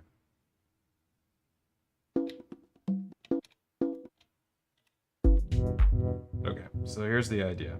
What you do to make your 8 slices is we just offset the start position of each subtrack. Oh, god damn, I really got to go through and do this whole thing like this. Each one has its own length.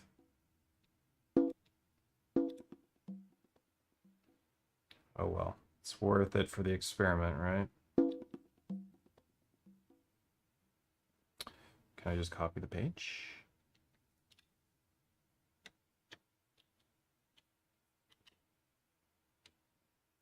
That didn't work.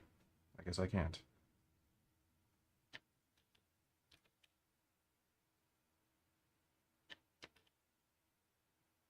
We learned something. We cannot copy the pages in the subtracks. Or at least it says it copies, but it didn't copy. We could try again, see what happens. Copy page. Go to this track. Paste page. Yeah, it doesn't paste. Doesn't work. We found a bug. We find bugs and we squish bugs. That's what we do on this YouTube channel. Although I'm not going to be doing any squishing myself. The hell?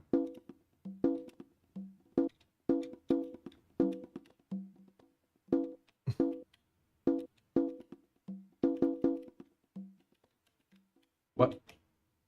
That plays for no time at all. Oh, the envelopes. God damn. That was it. Okay. Now we're gonna make slices. Whoa. The encoder just flies sometimes. Like, what is that ramp on the encoder? Why does it ramp up like that? That's not good. That's also totally not useful.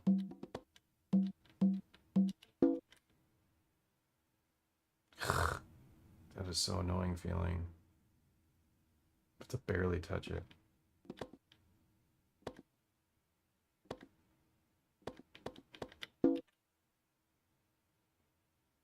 Just flies.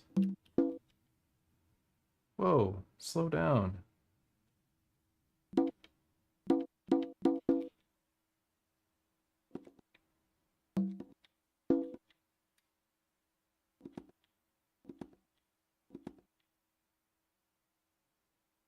Is there one other sound in here I want? So make this one even shorter.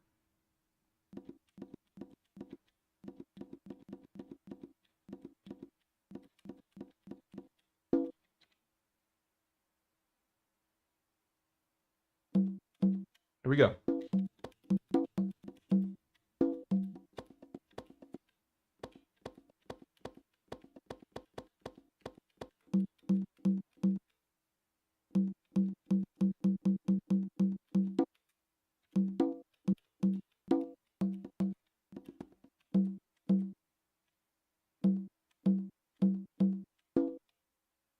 Let's see what happens. Just throw some random rhythms down.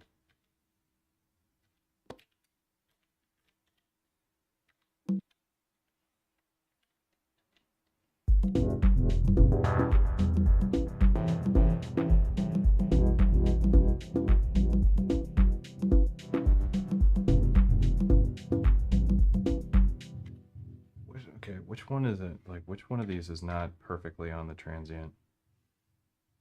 Let's start with just one track at a time, I guess. Although it did kind of sound cool. It seems like this experiment is going somewhere positive.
Sound sucks.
That's kind of cool.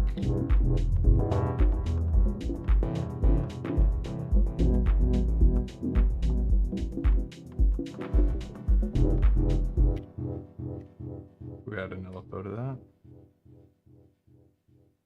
Is there a modulator already for it? Speed. Well, what does it adjust?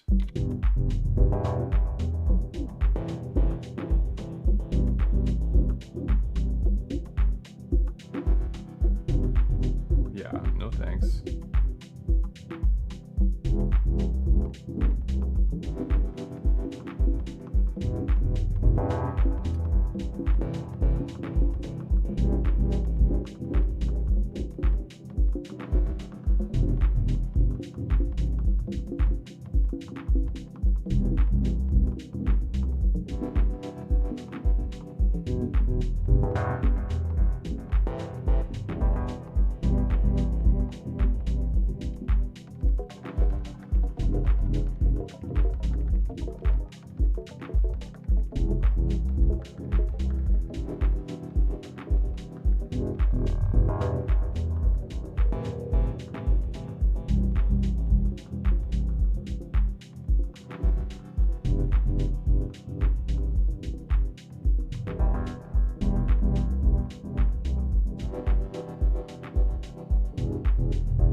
I wish you could split a sample to each subtrack using a grid slicer. Would make the workflow so nice when you have a fixed length. I mean, me too. Here's the thing. Tonverk is not a drum machine. Can it be a drum machine? Yes. Does it sound great? Fantastic. It sounds awesome. Subtracks, super cool for adding a bajillion samples. However, it's not. Everything that Elektron has implemented into this machine has been about polyphony.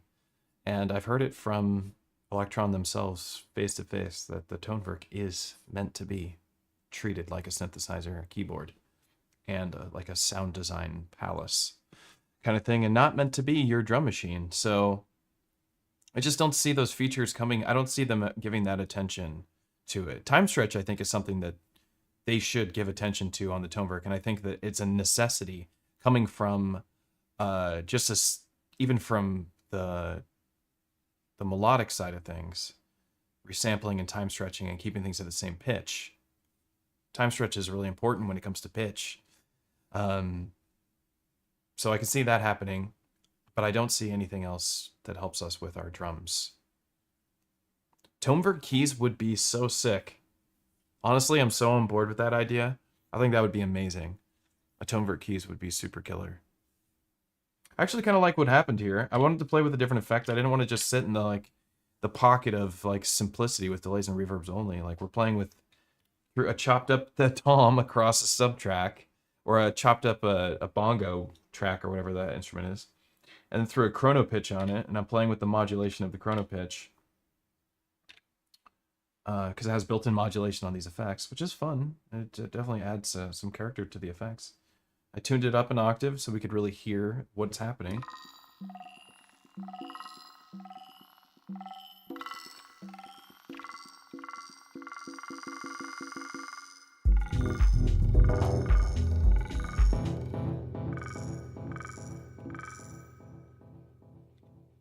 What is going on?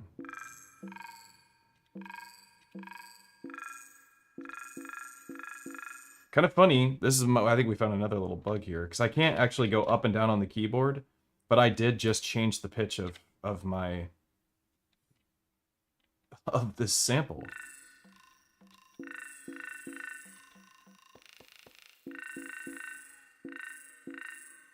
Why is that? Or maybe I didn't? Maybe I'm just being a fool? No, I guess I didn't.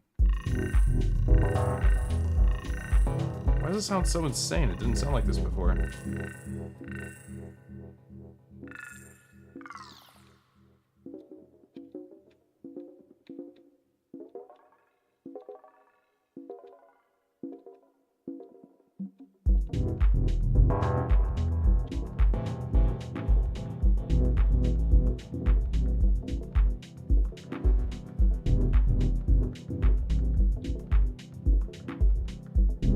That sounds kind of weird, but I kind of like it.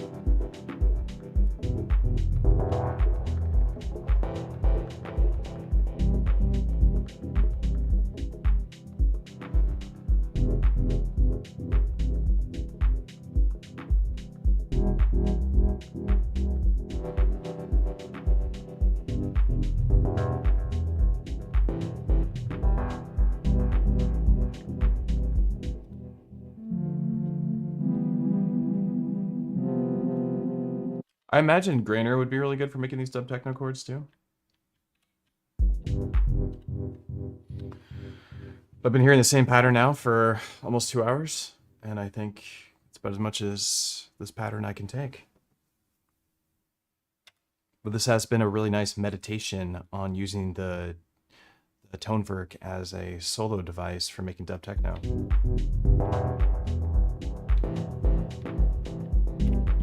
I think I need to explore a little bit further when it comes to like, that sizzly chord is so good. When the LFO gets brought in on that particular, this one? No, it's not that one.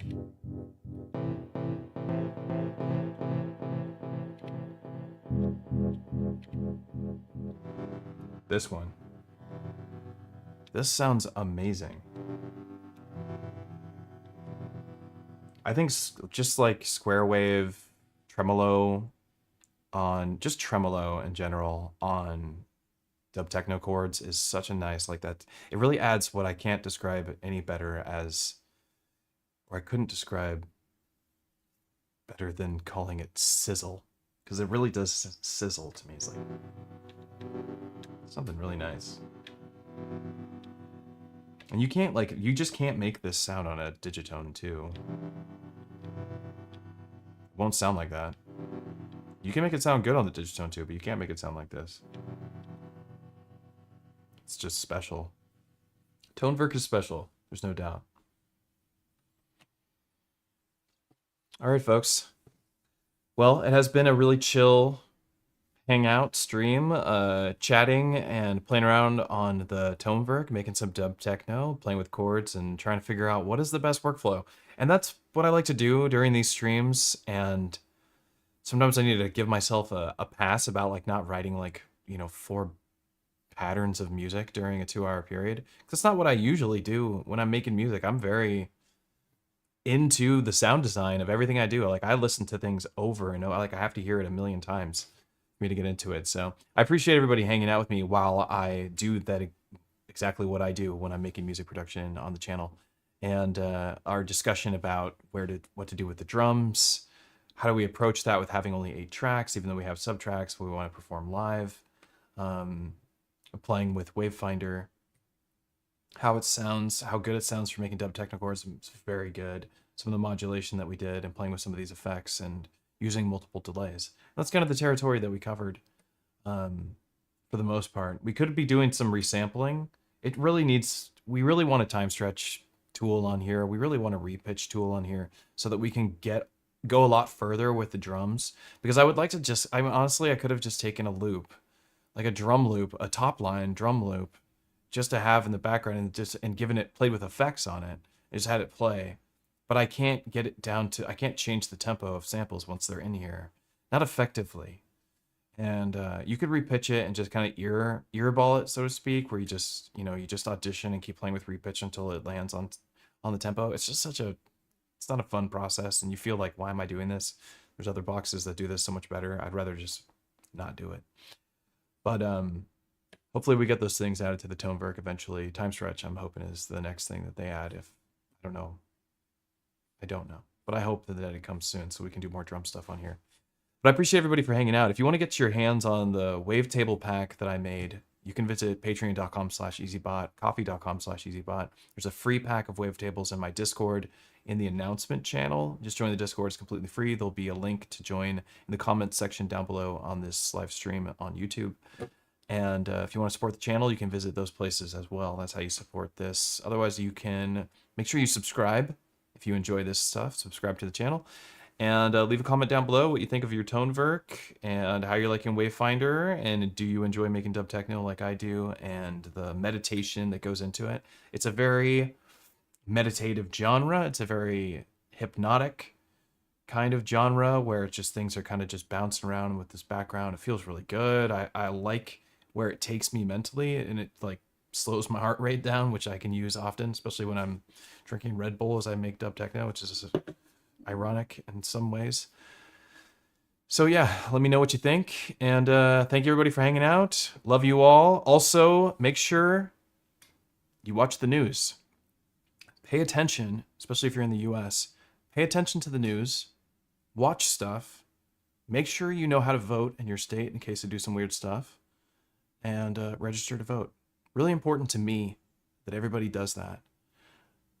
Okay. Love you all. See you next time.